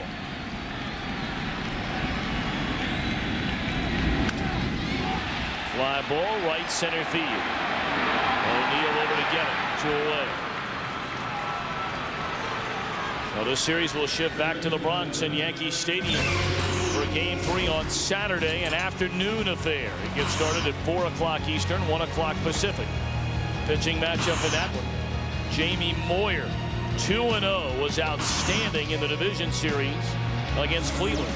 Against El Duque, who allowed 10 base runners in 5 2/3 innings in the Game 4 win over Oakland, but only gave up 2 runs. Boone trying to tie it with 1 swing of the bat. He comes up empty.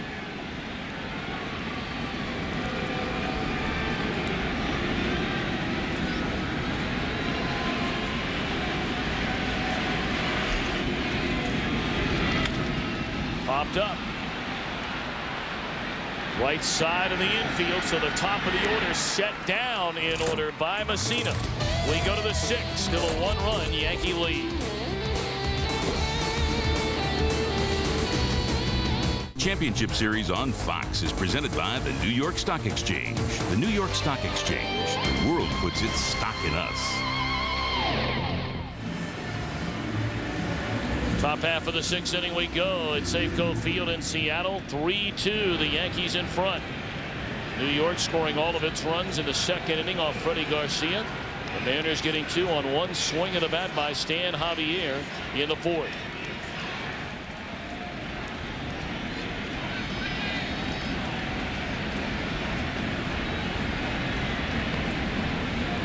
Bernie Williams bounced out to first, ending the 1st. Then had at least a double, if not more, taken away on the leaping grab up against the wall by Cameron back in the 3rd. He shows bunt and looks at a strike.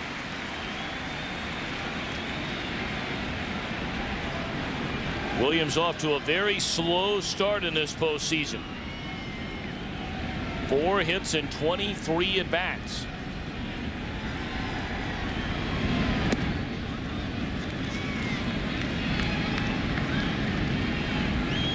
He has 5 runs batted in, but as we mentioned, all 5 RBIs came in 1 game. That was the Game 4 win in Oakland.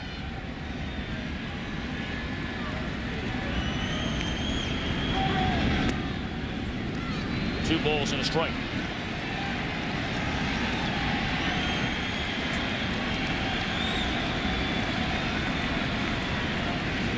Bernie told me that on a breaking ball he had to sit down on his back legs. That's a breaking ball right there. You see him kind of crouching down.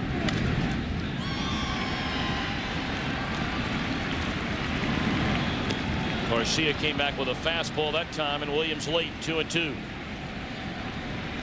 Bernie had an interesting way to describe what he's thinking about. He says, when I see elevation from the pitch, when a guy throws a fastball, it comes at you almost straight. When a guy throws a curveball, the ball elevates up out of his hand. There's a different elevation to the pitch. And Bernie says, if I can recognize that, the first thing I try to tell myself at the plate is sit back down. Full count. Curveball is going to come in quite a bit slower than a guy's good hard fastball. So he certainly has time to make that adjustment in his swing. And for him, he says, I just have to sit down on my back leg if I see it's a breaking ball so I didn't get out in front of myself and start lunging at pitches.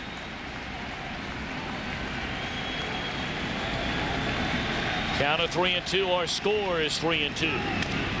Chopped foul.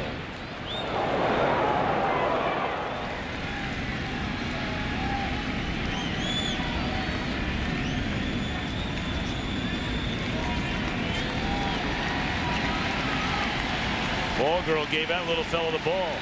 And now they're going to debate who gets to keep it. One's a right-hander, the other's a left-hander. And both great debaters right now. Yeah, but you got one last time we came. Foul back out of play. We'll do it again at 3-2. Who do you think wins that argument? They both do, because when you play catch with the ball, then technically it's both of theirs, right? Look at him eyeing it, though. Yeah, he's saying, I know as soon as Jimmy falls to sleep, I'll steal it from him. That's like, that guy's like a young Mike Piazza right there. He does, doesn't he? Or Mike Hampton a little bit, too. Yeah,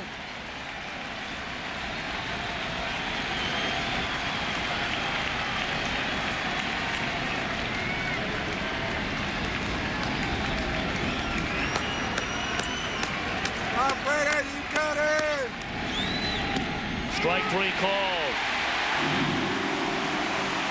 You can tell Garcia is feeling it, coming with a 3-2 breaking ball in the outside corner. Coming this fall, Fox presents Kiefer Sutherland in 24. And believe what you've heard, TV Guide says Fox's 24 is 24-karat entertainment. On edge of the seedier Pants Thriller.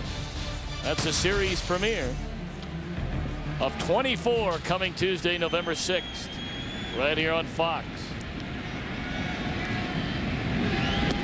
Breaking ball in there, strike one to Tino Martinez. This game right here is turning into a seedier pants thriller. One-run ball game. Garcia throwing his 80th pitch of the night, and it nearly hit it. Back into center field.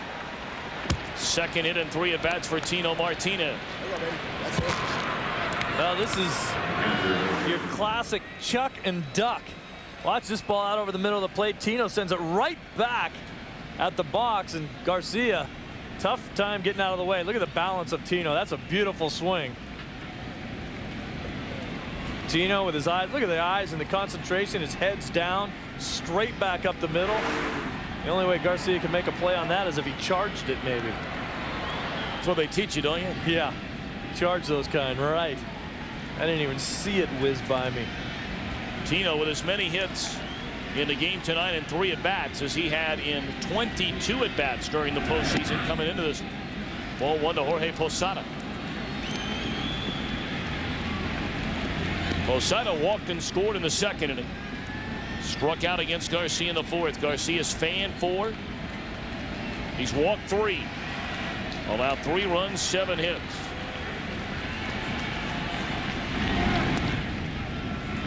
Two and 0. That's a good pitch right there, though, Tom. That's what he's trying to do, like last inning when he got in a little bit of trouble with Justice at the plate. Looking for the double play ball, you have to throw the sinker down in the zone if you're going to go to your breaking ball or your changeup. All those pitches have to be down. That's a good place to miss where that last pitch was. Good live fastball there, a strike. Garcia is a horse. Just turned 25, as we mentioned. He led the league not only in earned run average, but also opponent's batting average and innings pitched. Threw over 228 innings on the season. Former Yankee Jeff Nelson beginning to crank it up in the Mariner bullpen. Breaking ball fouled out of play by Posada. Garcia got away with one on that pitch. That ball hung a little bit. Posada looked like he was looking for a breaking ball. He was all over it and just fouled it off. Look at the grip of the curveball. You see the ball tumble. You see the spin of it. Posada right on it and just missed it.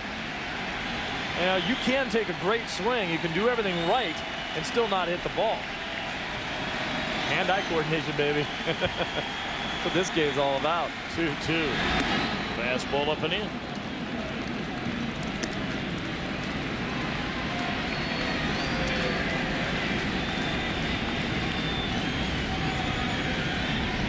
O'Neill waits in the on-deck circle.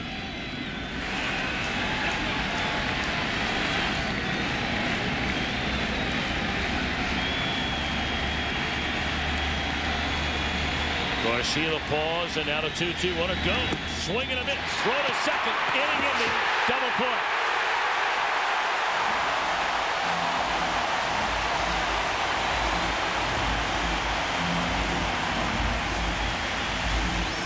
That's why they got Danny Wilson over here, and that's what Lou Piniella liked when he saw him. Watch how quick his feet are. Get rid of the ball. Kiss him goodbye.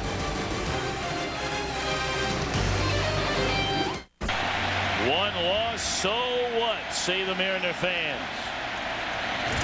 Trailing by a game in this American League Championship Series. Bottom half of the 6th inning of Game 2, and the Yankees with a 1-run lead.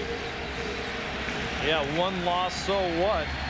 That's because the Mariners dropped the first game of a series this year 16 times. Came back to tie or win that series 11 times during the year.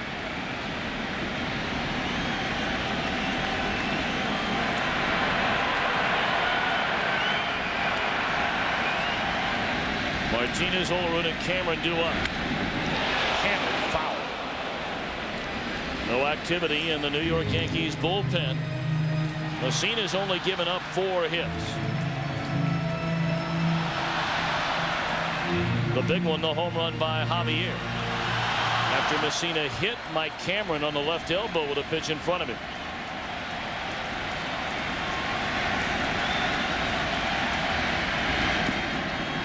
2-2 on Edgar Martinez. Edgar's struggling a little bit physically. We talked about the groin pull that he has. The thing that I don't like about the at-bats that I've seen from him so far is that he's pulling a lot of balls. Edgar probably has the best inside-out swing in all of baseball.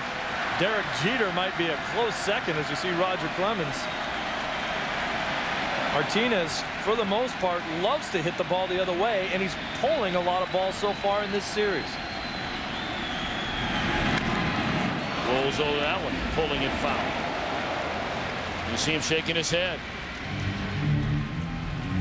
Now, we talked about it in Game 1 as well, that Edgar Martinez is also one of the best in the game at cheating and pulling the ball when he needs to, and pulling it out of the ballpark.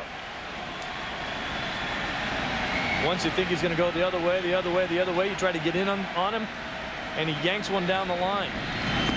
Gone swinging. Second strikeout of the night by Mussina. Time to take a look at the Mariners in-game box score, brought to you by the New York Stock Exchange. They've had runners out there. They had 2 on with 1 out in the opening inning. Martinez hit into a double play ending that frame. They left 2 on in the second. Had a runner at second with nobody out in the third. Got the 2-run homer by Javier in the fourth. 6 in a row now set down by Mussina. Ball 1 to John Olerud.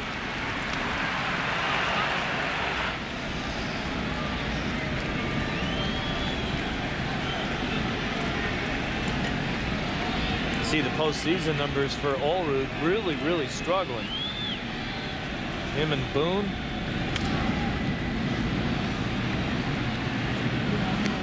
A couple of the guys in the middle of that order that all year long have produced. Not getting it done so far in the postseason.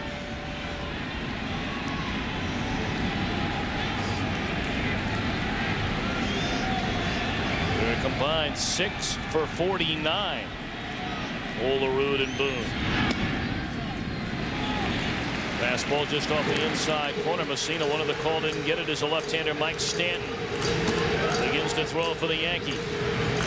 They only needed 1 inning of relief of Andy Pettitte yesterday, and that came from Mariano Rivera, as Mussina is 3 pitches shy of the century mark. It's no big deal, however, for him. They're not hitting anything hard against Mussina here the last couple of innings. Jeter drifts into short left, 2 away.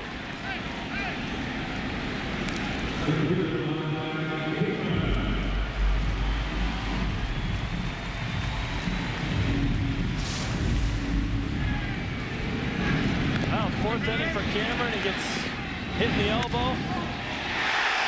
And then Stanley Javier taking him deep on a hanging changeup. Maybe rethinking the retirement. You hit balls like that, that makes you feel like hanging around for a little while longer. Why am I quit? It's like when you're birdie 18. Stuck it up all day long, but boy, I'm good. You'll come back tomorrow. That's right. When was the last time you birdied 18? I would never know that feeling. It's all a dream.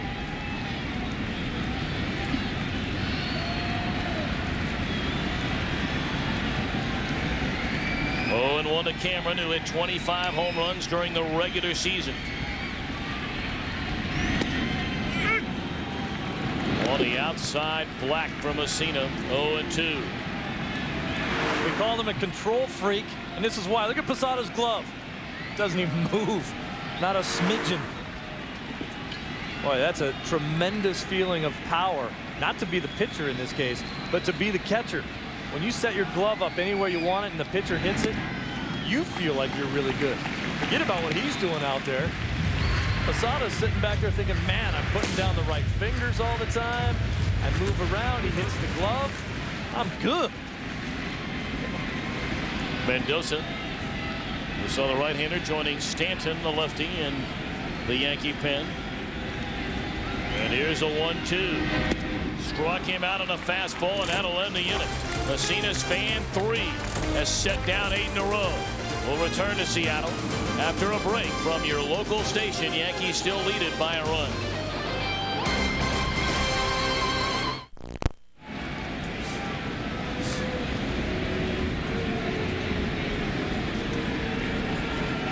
(3-2) Yankees in front of the Mariners as we go to the 7th. Tom, I wanted to show you how easy Posada is to throw to. Look at how quickly he moves outside. Here's his setup. There's not things sticking out. There's no kneecaps out there, no elbows, none of that stuff. A great block to throw the pitch to. He sets up the target early, and you hit the target. Roger Clemens talks a lot about the respect that he has for Posada behind the plate. It's easy to see why. O'Neill brushes Soriano against Garcia in the 7th. Breaking ball, strike 1. A lot of pitchers also don't like catchers that will move late. You gotta kind of have a happy medium, because you don't want to set up so early that the hitter can feel where you're at back there. You can't turn around and peek at him because you'll catch a ball in your ear hole. But sometimes as a hitter, you can kind of feel where the catcher's setting up. O'Neill chasing a pitch up on the 0-1, and now he's behind 0-2, and O'Neill's still upset with Wally Bell about that strike 1 pitch.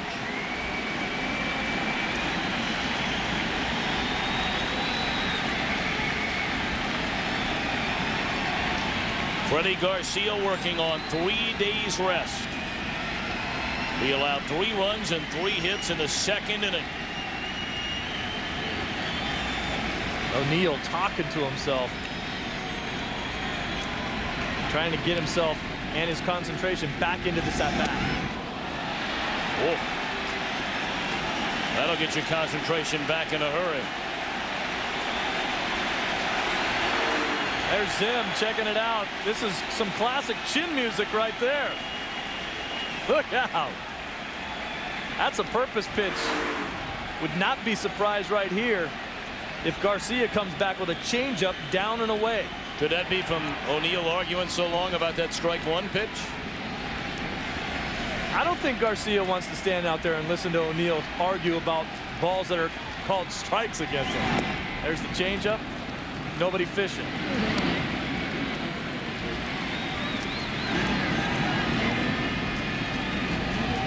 O'Neill 38 years young. And Freddy Garcia just turned 25.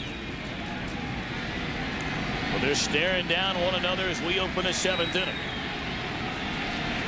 Yankees lead by a run, and Garcia going to work. Here's a 2-2. Shot foul.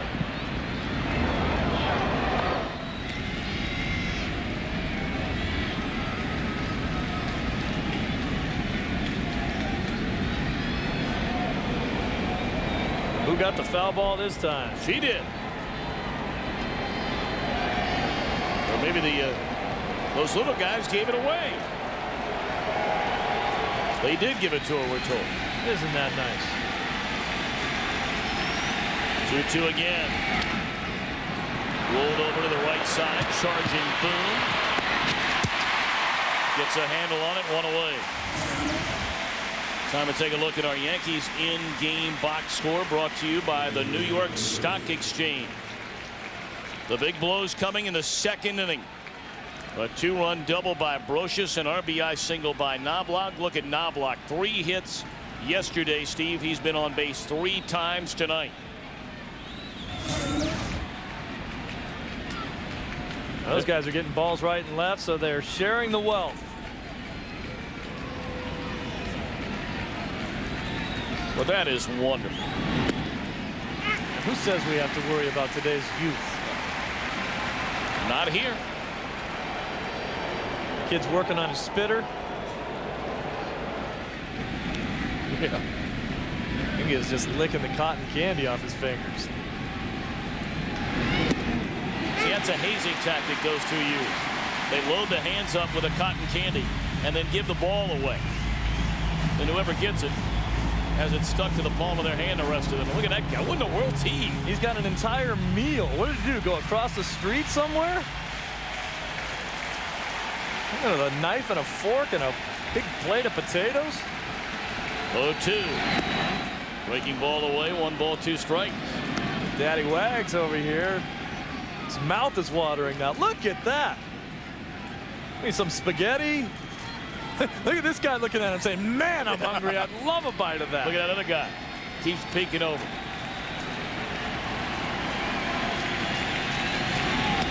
Fastball, strike 3 call.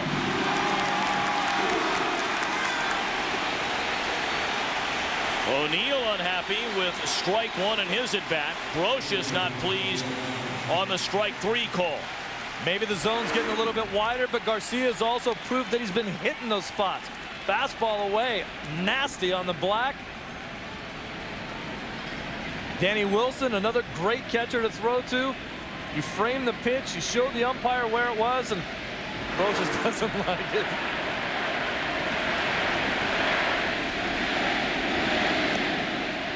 Well, these fans here in the Pacific Northwest, they know their baseball, they love their baseball, and they're chanting, Freddy, Freddy. They know he's come back on 3 days rest, and he's turned in a solid effort here tonight.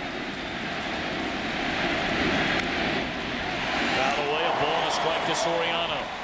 I'll tell you, one of the things that I'm always very impressed with in postseason baseball is the lack of arguing about balls and strikes with the players and the umpires. During the regular season, sometimes you guys get in each other's faces, you get guys kicked out of the game. Some professionalism being exercised in the postseason for the most part. That one just off the corner. Brocious still unhappy with a call by Wally Bell, the home plate umpire. Soriano is 0 for 2. 2 down, nobody on. We're in the 7th. That ball hit hard, but right at Javier. Javier homered back in the 4th inning. He will lead off the 7th. Will be followed by Wilson and David Bell. We're going to keep it right here. The 3-time defending world champion Yankees lead the Mariners. Middle of the 7th, 3-2. Series on Fox, presented by the New York Stock Exchange, brought to you by the people of United Airlines. We are united, and by the New York Stock Exchange. The world puts its stock in us. Bottom half of the 7th inning, Safeco Field in Seattle. The Yankees lead game 2 in this ALCS. 3-2. Surprise, surprise. Mike Mussina taken down in favor of Ramiro Mendoza. Well, Joe Torre never afraid to go to his bullpen, especially when you have Mendoza and Rivera. Shane Spencer takes over for Paul O'Neill in right, and we say surprise, surprise. Joe Torre knows his pitching staff better than anyone, but Mussina was throwing his best baseball of the night since giving up the home run to Javier. He retired the last 8 batters he faced, and there wasn't a hard hit ball in the bunch. I've said this before, and I think a lot of guys think this way. When you're facing a pitcher that's been very tough on you, sometimes even if you're going to go to a closer like Rivera or Mendoza here, who's outstanding, Sometimes it's the opposing team. You say, hey, bring him on. We're not hitting that other guy. Maybe Mendoza comes out here without his best stuff. We can eke out a walk, a little bloop base hit, and score some runs somehow. Bring on the next guy, because the other guy was doing us in. 2-1 to Stan Javier. And it's strike 2 called on the outside corner. Javier reached base twice against Mussina. He walked in the second at the 2-run home run to deep right center in the fourth. Garcia, 7 innings, 7 hits, 3 runs. Shot down to first. Martinez to the bag, 1 away. Mendoza made an appearance in Game 5 of the divisionals against Oakland. Came in for an inning, and his stuff was electric. Lights out for the inning that he pitched. And then, of course, Joe brought Rivera in for the 2-inning save. We were kind of questioning, wow, why not just send Mendoza back out there for 1 more, then let Rivera come in for the 1. I've learned over these years with Joe Torre at the helm of the New York Yankees, you don't question too many of the moves he makes, especially when it deals with his bullpen. And especially in the playoffs. Been an unbelievable Yankee run. Their last postseason series loss, the division series to Cleveland in '97, and Wilson shoots one into right field, and the tying run aboard. The go-ahead run comes to the plate here in the Seattle 7th. It's time to take a look at our game summary, brought to you by Nissan. Both starters outstanding here tonight. Brocious, the 2-run double. Knobloch, a run-scoring single, and the 3-run Yankees second. And Javier, 4 home runs during the regular year. His first career postseason bomb came with a man aboard in the 4th.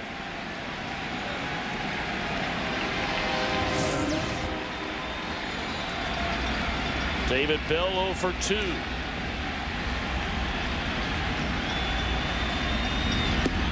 Fastball, strike 1.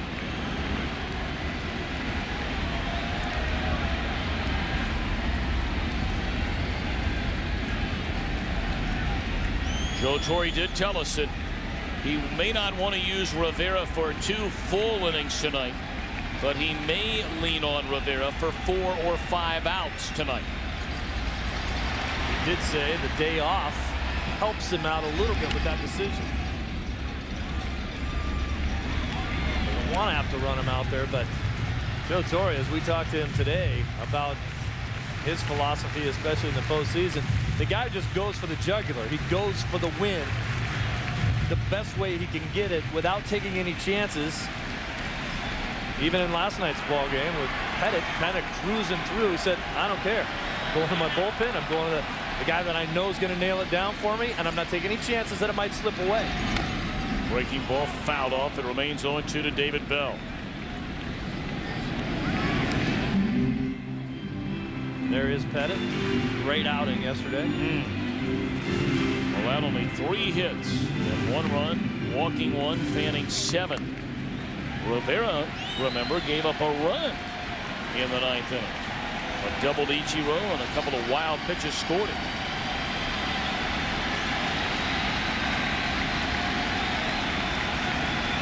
Oh, 2. Fouled off again. You saw Stanton sitting and watching.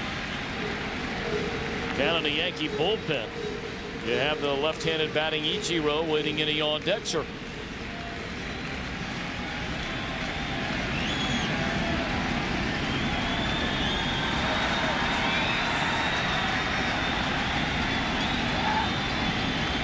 Ichiro with more than 700 plate appearances this season.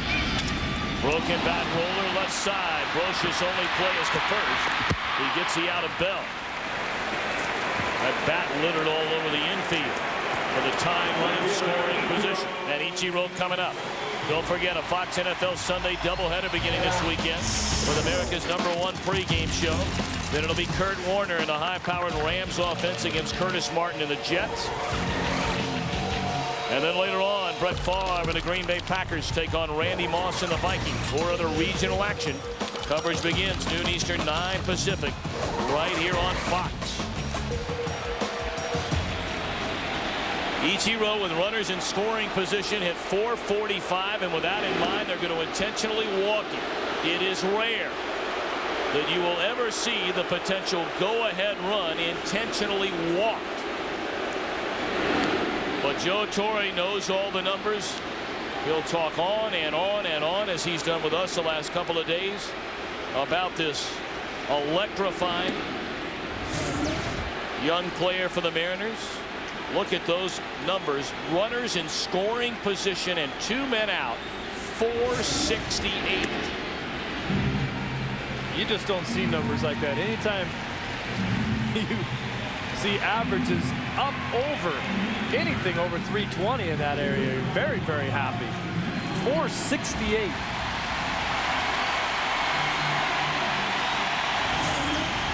I mean, Tom, how often do you see even fours in those positions on your batting averages? Never.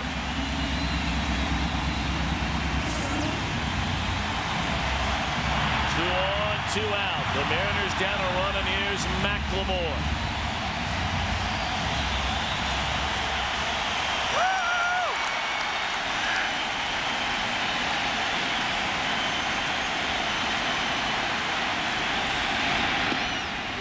Good breaking ball by Mendoza. Strike one. 2 advantages for the Mariners in this situation. Now with Ichiro on first and McLemore presumably with a little more pop. The outfielders will play a little deeper. It'll be a tougher play at home on a base hit. Plus with 2 outs, Wilson runs with the crack of the bat. Wilson can get a bigger lead out there at second base because none of the middle infielders are worried at all about him. Not going to be stealing. They don't have to worry about holding him on. That gives him more freedom to get a bigger lead. And with 2 outs, he does not have to hesitate at all when the ball's hit. He's running. 1-1. Outside. 2 balls and a strike. The Mariners tonight 0 for 5 with runners in scoring position. As you get a look at the numbers, McLemore far better left-handed than right-handed. The Mariners through the first 2 games of this series 0 for 10 with runners in scoring position. 3 balls and a strike with Brett Boone waiting.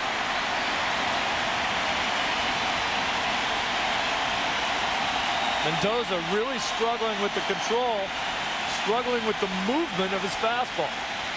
That ball really tailed away and out of the strike zone. Sometimes you can't keep it over the plate. You know you have Boone in the on-deck circle. You tell McLemore to take here 3-1 or no? Absolutely not. Boone's not swinging the bat all that well, and Boone might not get into the position to have a 3-1 count. This is the best pitch of the day to hit. On the outside corner, McLemore unsure about the call from Wally Bell, a borderline pitch. Look at the movement on the pitch. Watch how this runs way out of the strike zone or out to the outside part of the strike zone. He gets called a strike.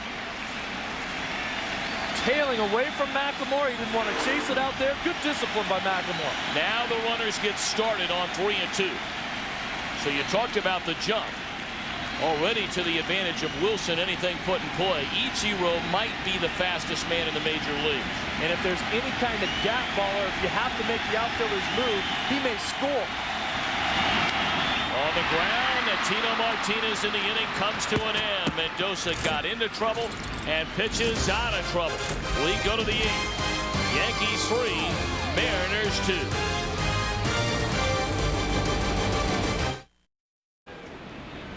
New York Stock Exchange back in Manhattan. Here we go in the 8th inning. 3-2. The Yankees in front, top of the order, and Freddy Garcia delivers strike 1, his 101st pitch of the game. Ordinarily that wouldn't be a problem, but considering he's back on 3 days rest, it's a little bit more of a concern. Although he has been so impressive here tonight. Arthur Rhodes, a left-hander, getting ready in the bullpen. Undoubtedly, should Garcia run into any trouble by the time Justice and Bernie Williams and Tino and company come up there. You saw the pitches per inning by Garcia. Justice due up third. Hit hard, but right at Javier. He's got it shy of the track. Time for a game break. Let's go to Los Angeles and Jeannie Zalasko. Tom, Javi Lopez was not even supposed to be in Arizona, let alone swinging the bat in the postseason because of a nasty ankle sprain. But with one swing on a Wednesday night, he turned the Braves postseason around with a 2-run home run, break a tie game, and bring about a tie in the NLCS. Game 3, Friday on Fox at 8 Eastern. Jeannie, thank you. We'll be there for that one. For Schilling and John Burkett. Schilling already a couple of wins in the postseason, both coming against St. Louis, including the Game 5 clincher, and Burkett beat Houston.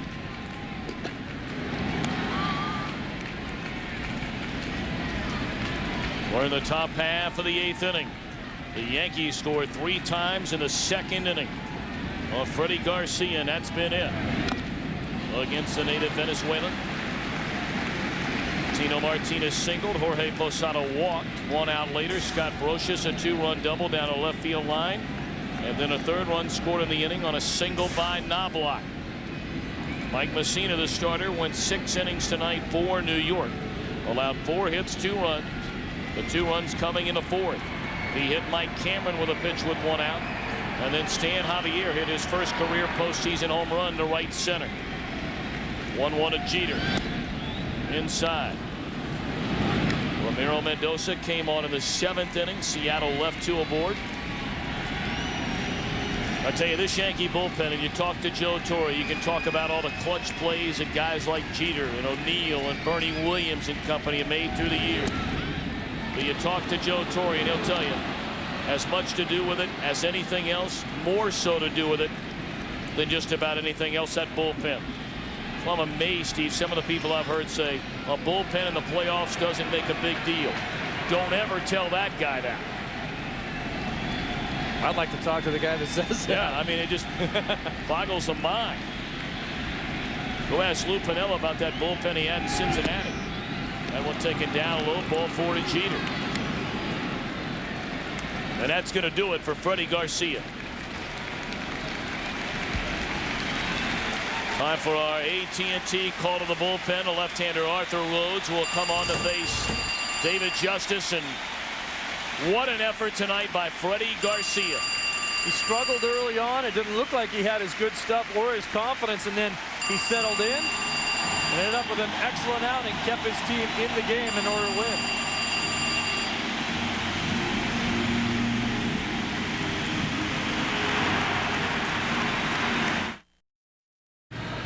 Welcome back to sold-out Safeco Field in Seattle. We figured on a low-scoring ball game in this Game 2 of the American League Championship Series. Both starting pitchers, outstanding work. Freddy Garcia giving way after 7 1/3 innings. Mike Mussina went 6. 3 runs in the Yankees' 2nd, 2 runs for the Mariners in the 4th. And now Arthur Rhodes will try and shake off the demons from the postseason against the Yankees from a season ago. And what a big postseason home run will do for you. David Justice not playing against the left-handers in the division series, now stays in the game to face Rhodes. Rhodes in last year's league championship series against the Yankees, 0-1. In 2 innings, allowed 8 hits and 7 runs, also walked 4. You saw those numbers, however, a moment ago. He had a sensational regular season this year.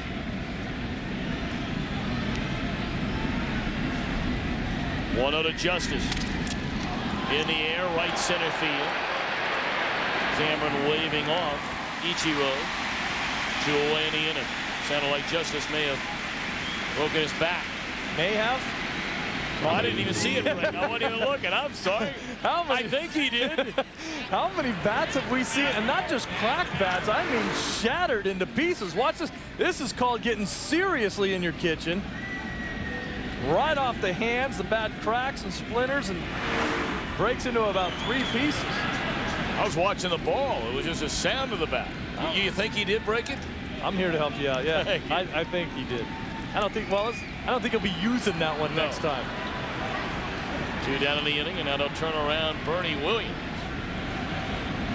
who grounded out to first. Had at least a double, if not more than that, taken away on a leaping grab, crashing into the wall in the 3rd inning by Mike Cameron. And then Williams looked at strike 3 against Freddy Garcia in the 6th.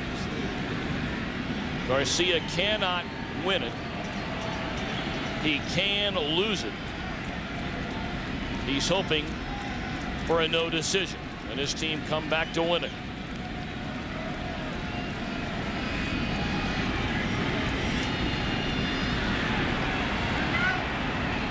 Of course, Omar Vizquel does not play for the Yankees, plays for the Cleveland Indians. And that's why Arthur Rhodes is able to sport the earrings tonight, I guess. You were here that day. Yes. Fox Saturday game of the week.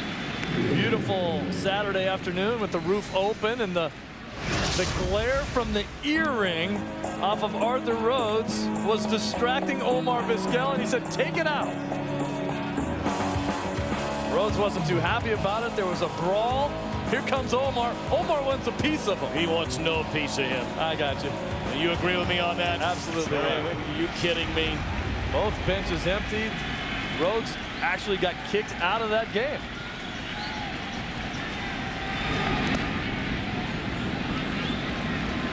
Arthur saying later he wears them to remember his 2 children by. You know, it's the first time he'd been called on it all year long.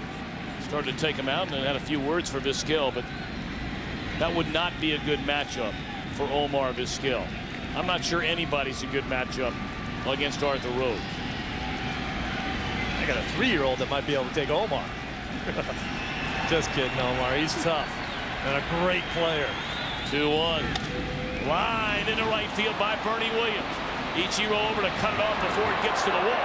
Jeter on his way to third base. They're going to hold him there. And a single by Bernie Williams. Williams not wanting to take the chance of running out of the inning. Good job, and that's Ichiro again. Look how quickly this ball gets to the outfield. Ichiro flying over there to pick it up. Watch the form and how he balances himself, the spin move, squares himself back up. Misses the first cutoff man, but Olrud's right there. Boy, reminiscent of the play that Jeter made. If this ball goes over everybody's head, but boy, that is a good, strong, fundamentally sound throwing motion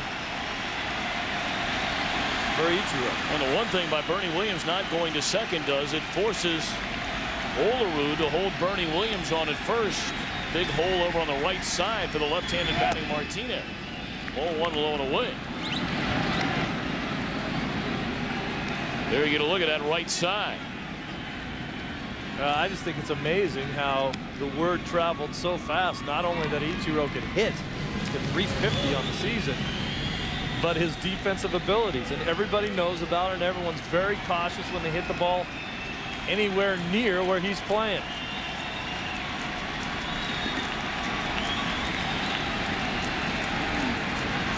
One 1-0 on Tino Martinez, is 2 of 3 in the game. Off the outside corner.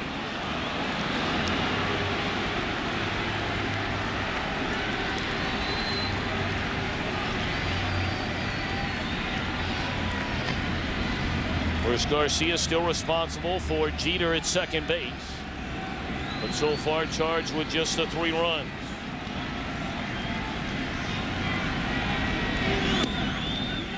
Fastball low, 3-0. Pardon me, Jeter now on the third base.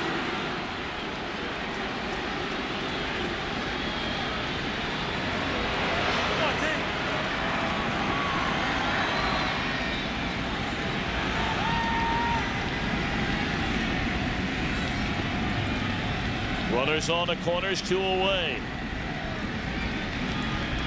Martinez has swung the bat well here tonight. And he looks at a 3-0 fastball in the inside corner. Now this is the advantage that Rhodes has from the left side. Throws so hard. That's the ball that Tino used to have some trouble with. He's opened himself up a little bit to try to get quicker inside. But in general, a lot of lefties don't throw all that hard. Arthur Rhodes is not one of those guys. He can bring it. Bouncing ball back up the middle. Boone is there. Goes to the back just in time to win the inning. We head for the bottom of the 8th. Yankees lead 3-2.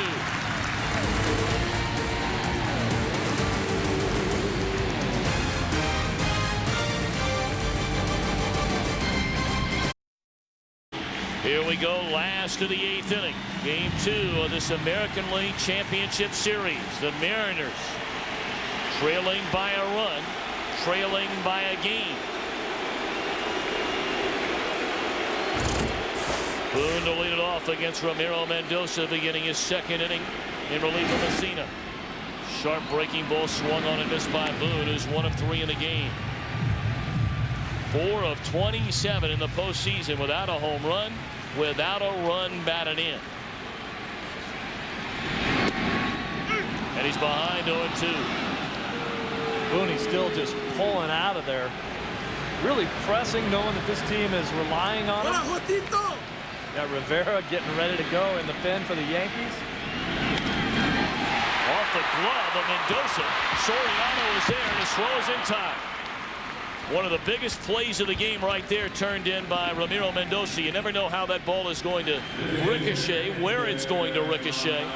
But if he doesn't get a glove on it, it's into center field. No question about that. A lot of middle infielders don't like their pitchers to try to field the ball after they pitch it. But if he didn't get a little bit of a piece of that, Soriano doesn't have a chance to get over and get it. Look at the athlete that Soriano is. Great body control. Getting Boone by a couple steps at first. Now Edgar Martinez 0 for 3. Breaking ball, strike 1. Mendoza picking up where Jeff Nelson left off. The right-handed setup man along with the lefty Stanton trying to get it to Rivera.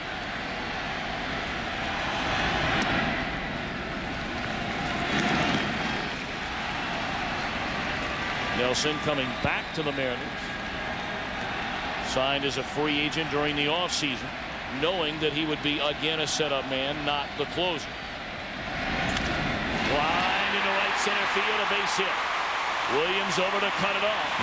And Edgar Martinez with a 1-out single represents a tying run. Do you think about pinch running for him right now in the 8th inning? No question about it. You got to run for him. This is your chance to win. Here comes Gibson right now to run for him.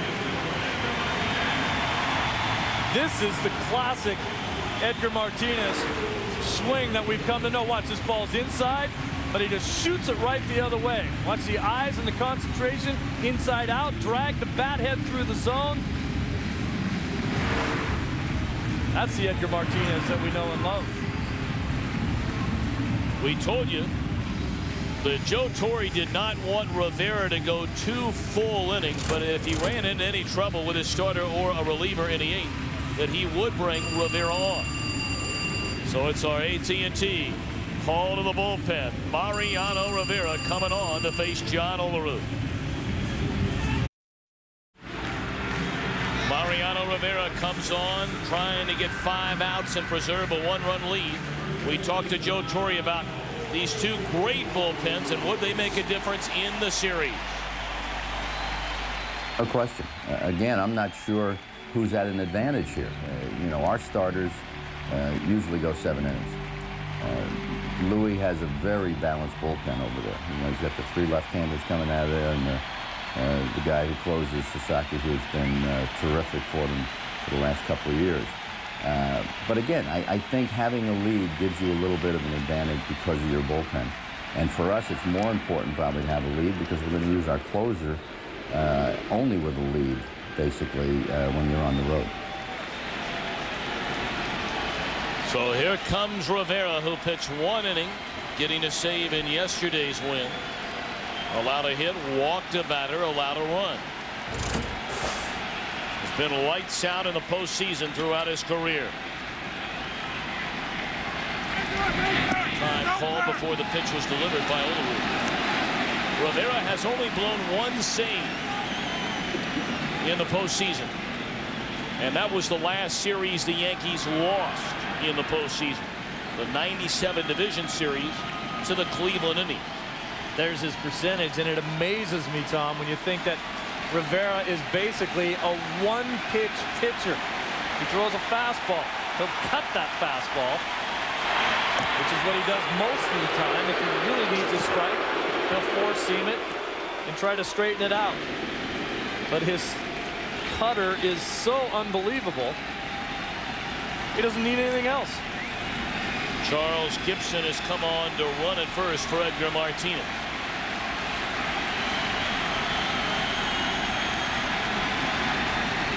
Olerud waits and looks at a strike. This could be a lengthy at bat, only because Rivera is taking so much time once he comes to the set position. And Olerud generally not the kind of guy that's going to wait around that long. He did on that pitch after asking for time on the prior pitch. He's paying a lot of attention to Gibson over there, who's stolen only 1 base on the season. I don't think Gibson's over there to steal a base. He's out there to make sure he can score on a gapper.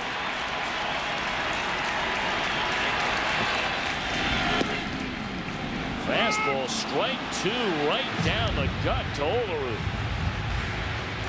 Left-handed hitter's got to make sure the ball's away a little bit.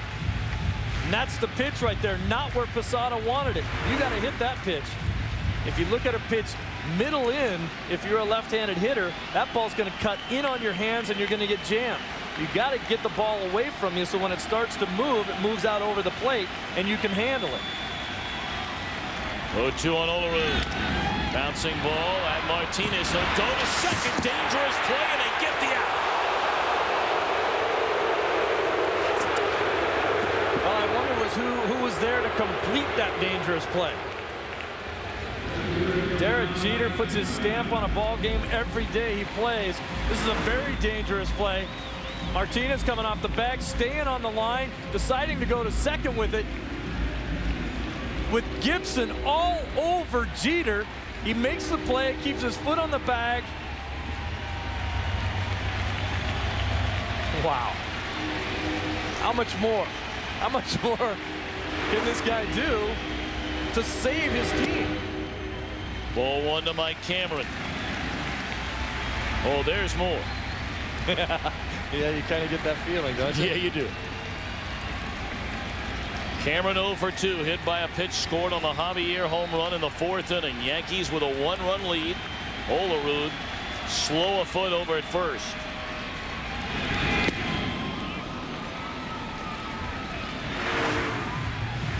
Take another look at that play. You see Gibson trying to run inside the baseline. He's really hoping that he'll get hit with that ball. If he gets hit with it, he's safe.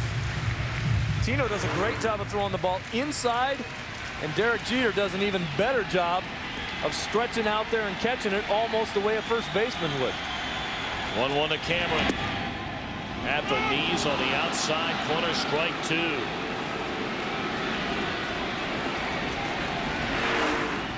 Here's the cutter. Look at where Posada's setting up. Nice pitch. The rally cap's working here in Seattle. 1 ball, 2-strike pitch. Check swing, he went around at strike 3. Rivera comes on, retires Olerud and Cameron. We go to the 9th. Yankees 3, Seattle 2.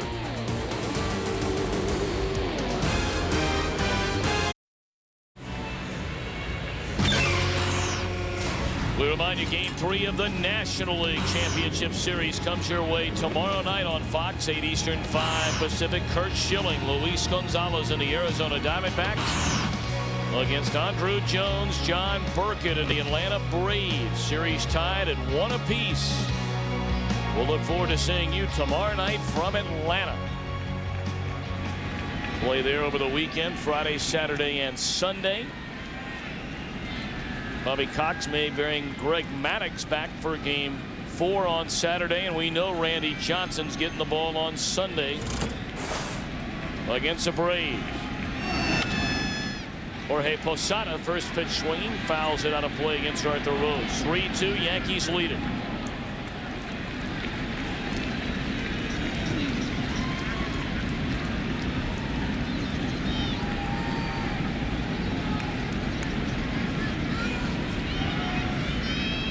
Posada, O'Neill, and Brosier, pardon me, Spencer, and then Brosier stew up here in the 9th inning.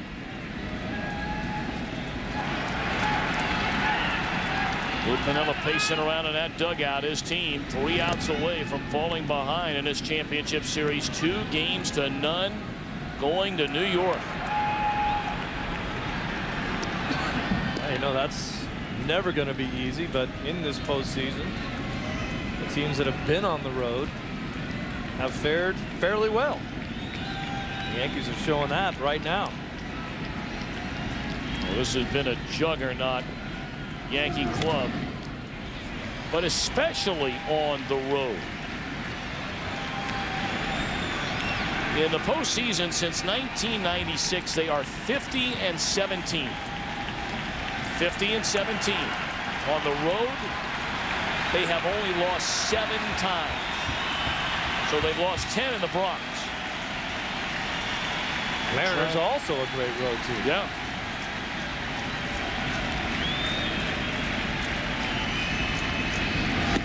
Mariners during the season, as Mussina gets struck out there, only lost 1 road series all season long. Here comes Luke.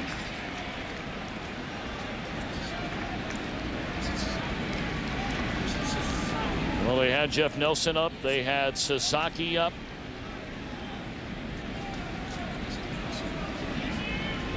And it's time for the AT&T call to the bullpen. Good work by Arthur Rhodes. And Nelson will come on the pitch. Top of the 9th inning. 1 out, nobody on. The Yankees leading 3-2. And on the pitch. It was such a huge part of the Yankees winning 4 World Series in the last 5 years. Right-hander Jeff Nelson. Nelson with a fastball and a wicked slider. A pitch that, when he was with the Yankees, used almost exclusively the slider. Fastball almost only when he needed to get a strike. This year, he's actually mixed in that fastball a little more often and been very effective that way. It's the 7th year in a row that Nelson has pitched in the postseason. He pitched for the Mariners, of course, against the Yankees in that division series of '95. Then came over to New York. Breaking ball up and in.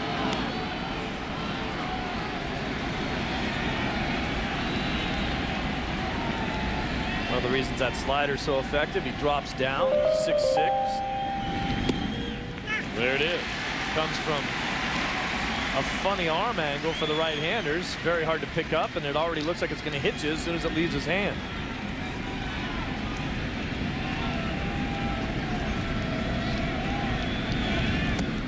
Nelson was with the Mariners organization from 1986 until 1995.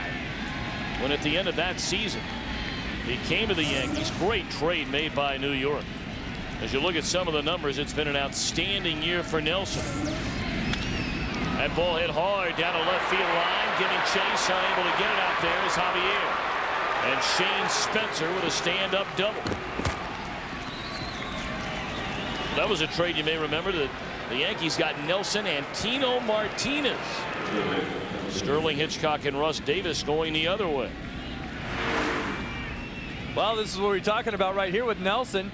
That is the fastball, sinks right back in to Spencer's bat.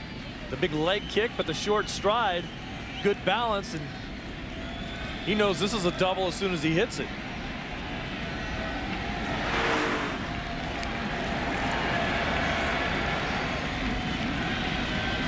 Now Brocious, he had the 2-run double to start the scoring back in the Yankees' 2nd inning and scored on the single by Knobloch. Slider, strike 1.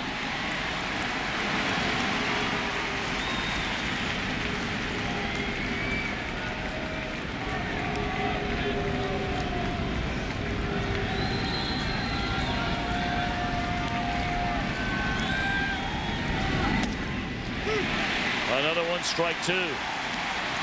Take a look at what Nelson's slider looks like in super slow-mo. Look at the spin. They say look for the dot in the middle of the ball if you can find it. The seam spinning around the ball so quickly that it forms a little bit of a dot in the middle. That's what you're trying to look for if you're a hitter. To recognize the pitch. See if you can pick it up again. The release from Nelson. Here's a little circle in the middle of the ball. Well, let me tell you, if you can pick that circle up in about 0.2 seconds that you have time to recognize it and then decide whether or not it's a strike and then try to hit it, then you're definitely better than I was.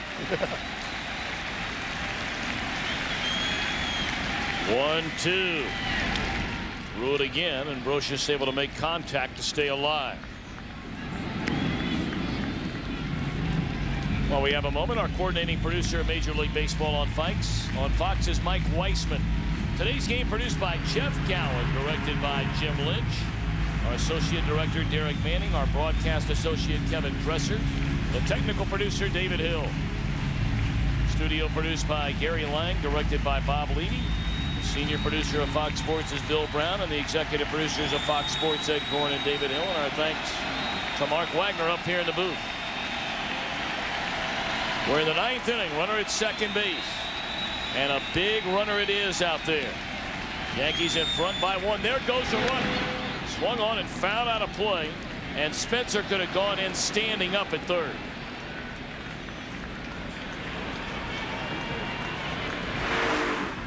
Well, here we talked about getting one look before. Nelson, he no-looked him. He didn't even look at him, so Spencer had a little bit of a walking lead there, and he said, if you're not going to stop me, I'm just going to keep going. Saw Brett Boone come in from second base to say, hey, you may want to give him a look out here. Nelson concentrates mostly on the hitter. Doesn't like it when guys are on base, obviously, but doesn't have that happen to him that often. But if you fall into a pattern where you're never looking at the guy or never checking it back there, a guy with Spencer's speed, smart move to take off.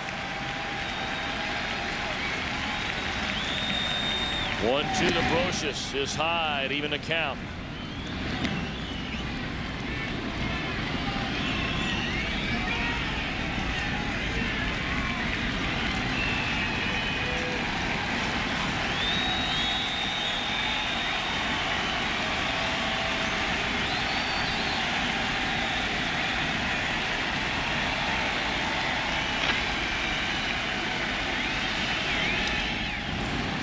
With a fastball that time and fouled straight back.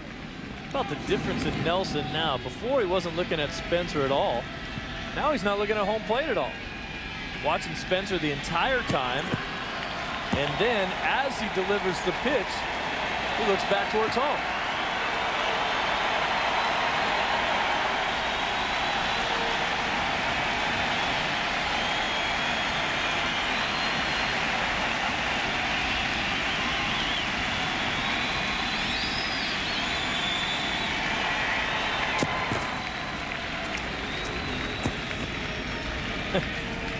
I think it's kind of strange that before Nelson was no-looking the guy at second base. Now he's no-looking home. Paying a lot of attention out there to Spencer. And now the pitch to the plate. Slider and a roller up the third base line. Foul, and Nelson will go over there and pick it up immediately.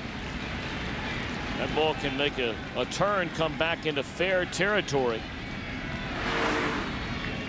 That's why you pick it up when it rolls foul. Watch the movement on this slider. Zip. Starts off right off of Brocious' left thigh and then ends up out over the plate. Brocious giving Nelson quite a battle here. That is a huge run at second base.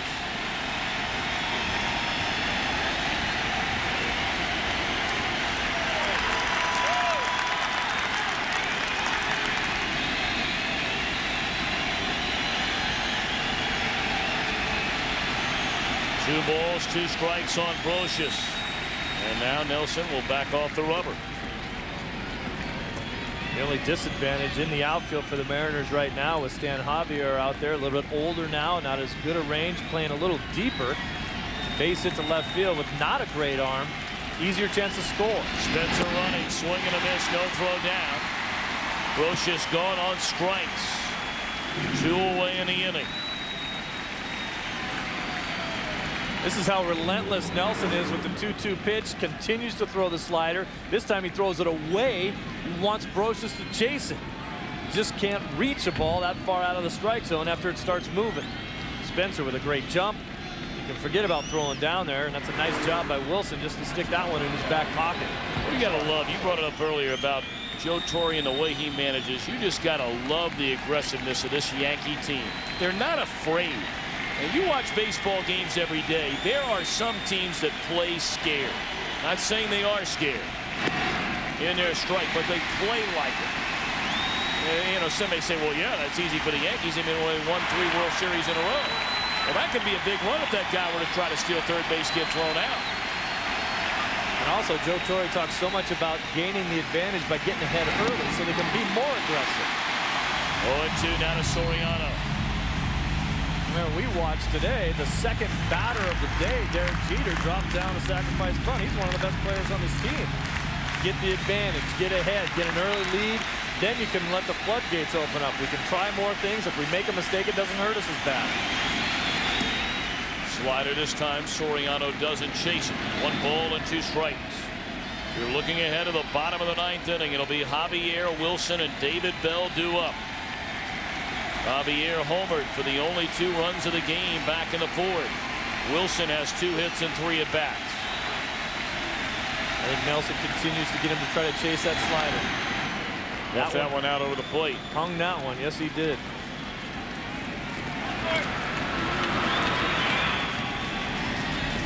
The thing about the slider is when you throw the ball, you're off-centering the pressure of your fingers on the ball. You cut it a little bit. That's what makes the spin go sideways. But you still have to stay on top of the slider to throw it. Once you get underneath it a little bit, that's what makes it frisbee, they call it. He just kind of hangs up there and backs up, and then it's an easy pitch to hit. Foul out of play, first base side. We'll do it again at 1-2 to Soriano, who's hitless in the game. He hit it right on the nose his last time up, but right at Javier and left.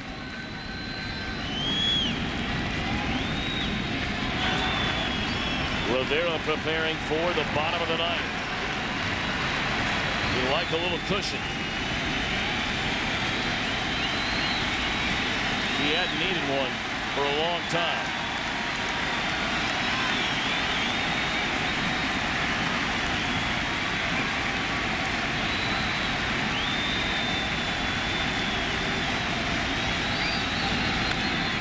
He may get that cushion. A floater in his short right. Ichiro comes sliding in to end the inning. Bottom of the 9th. Seattle trailing by a run, trailing by the game in the ALCS.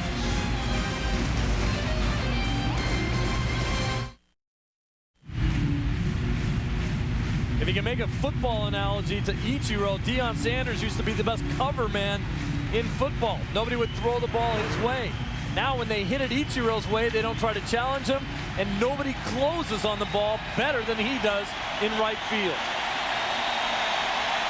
Bottom of the 9th inning, the Mariners, who won 116 games during the regular season, trail the Yankees by a run. Mariano Rivera trying to save it for a 2nd consecutive day. Javier, the 2-run home run to right center field back in the 4th inning.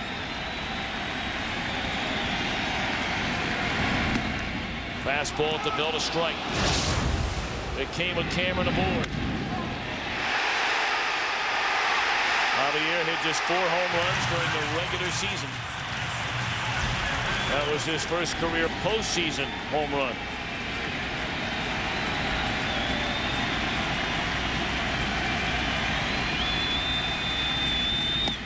Check swing. Did he go? They appeal.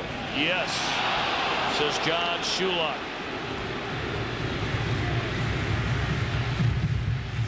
The Yankees are 152-1 leading after 8.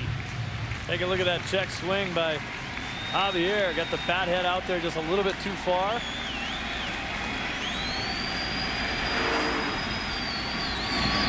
Strike 3 called on the outside corner, and Javier knew it. Wow, this is just pinpoint, nasty control. Backdoored his cutter. Sit down.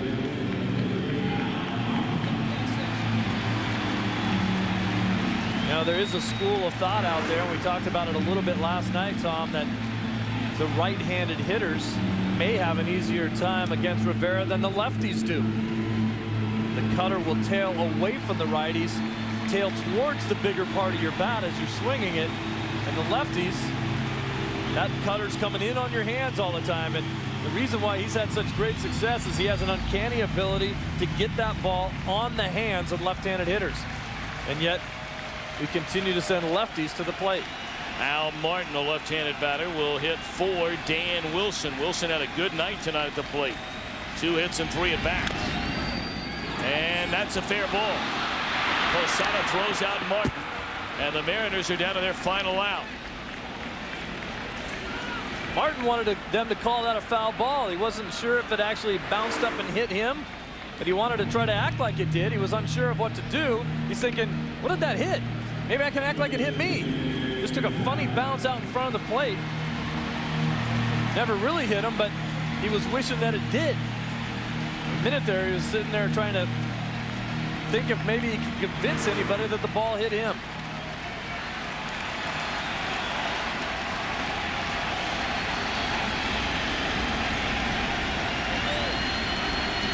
We came to Seattle anticipating a terrific beginning to this league championship series. Still a long way to go in it.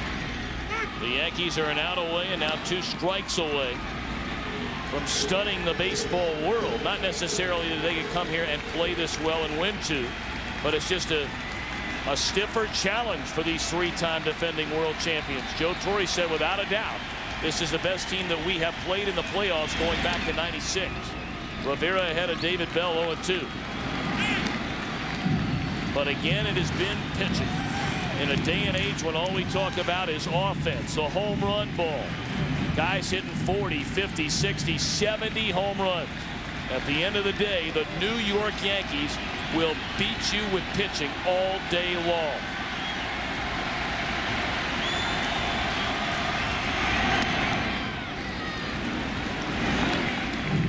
Throw in the tremendous defense by guys like that guy right there. Become an awfully difficult team to beat, and you got to wonder if the New York Yankees might be just hitting their stride in the postseason. They lost the first 2 games they played against the Oakland A's, and if they nail this one down, they will have won 5 straight. 1-2 to David Bell. High, 2 balls and 2 strikes. Remember now, if Bell can reach, Ichiro waits in the on-deck circle. He doubled off Mariano Rivera here yesterday.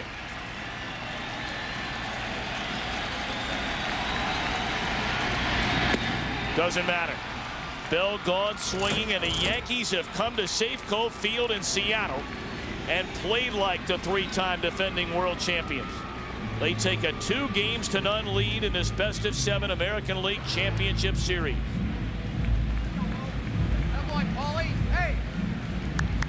Let's take a look at the Energizer play of the game. It came back in the 3rd by Seattle center fielder Mike Cameron, crashing into the wall, and a liner into left center by Bernie Williams.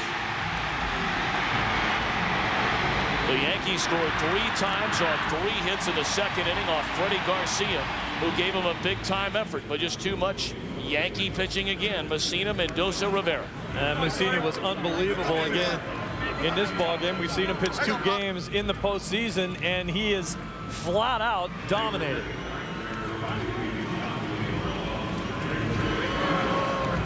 Yeah. Mariano Rivera, since he took over as a closer after setting up John Wetland in that first World Championship season, has blown 1 postseason save.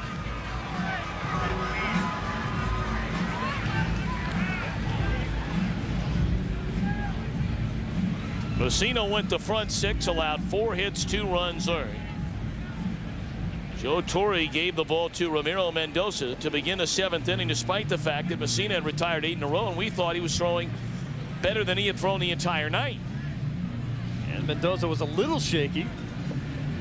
Got through his business to get the ball to Rivera.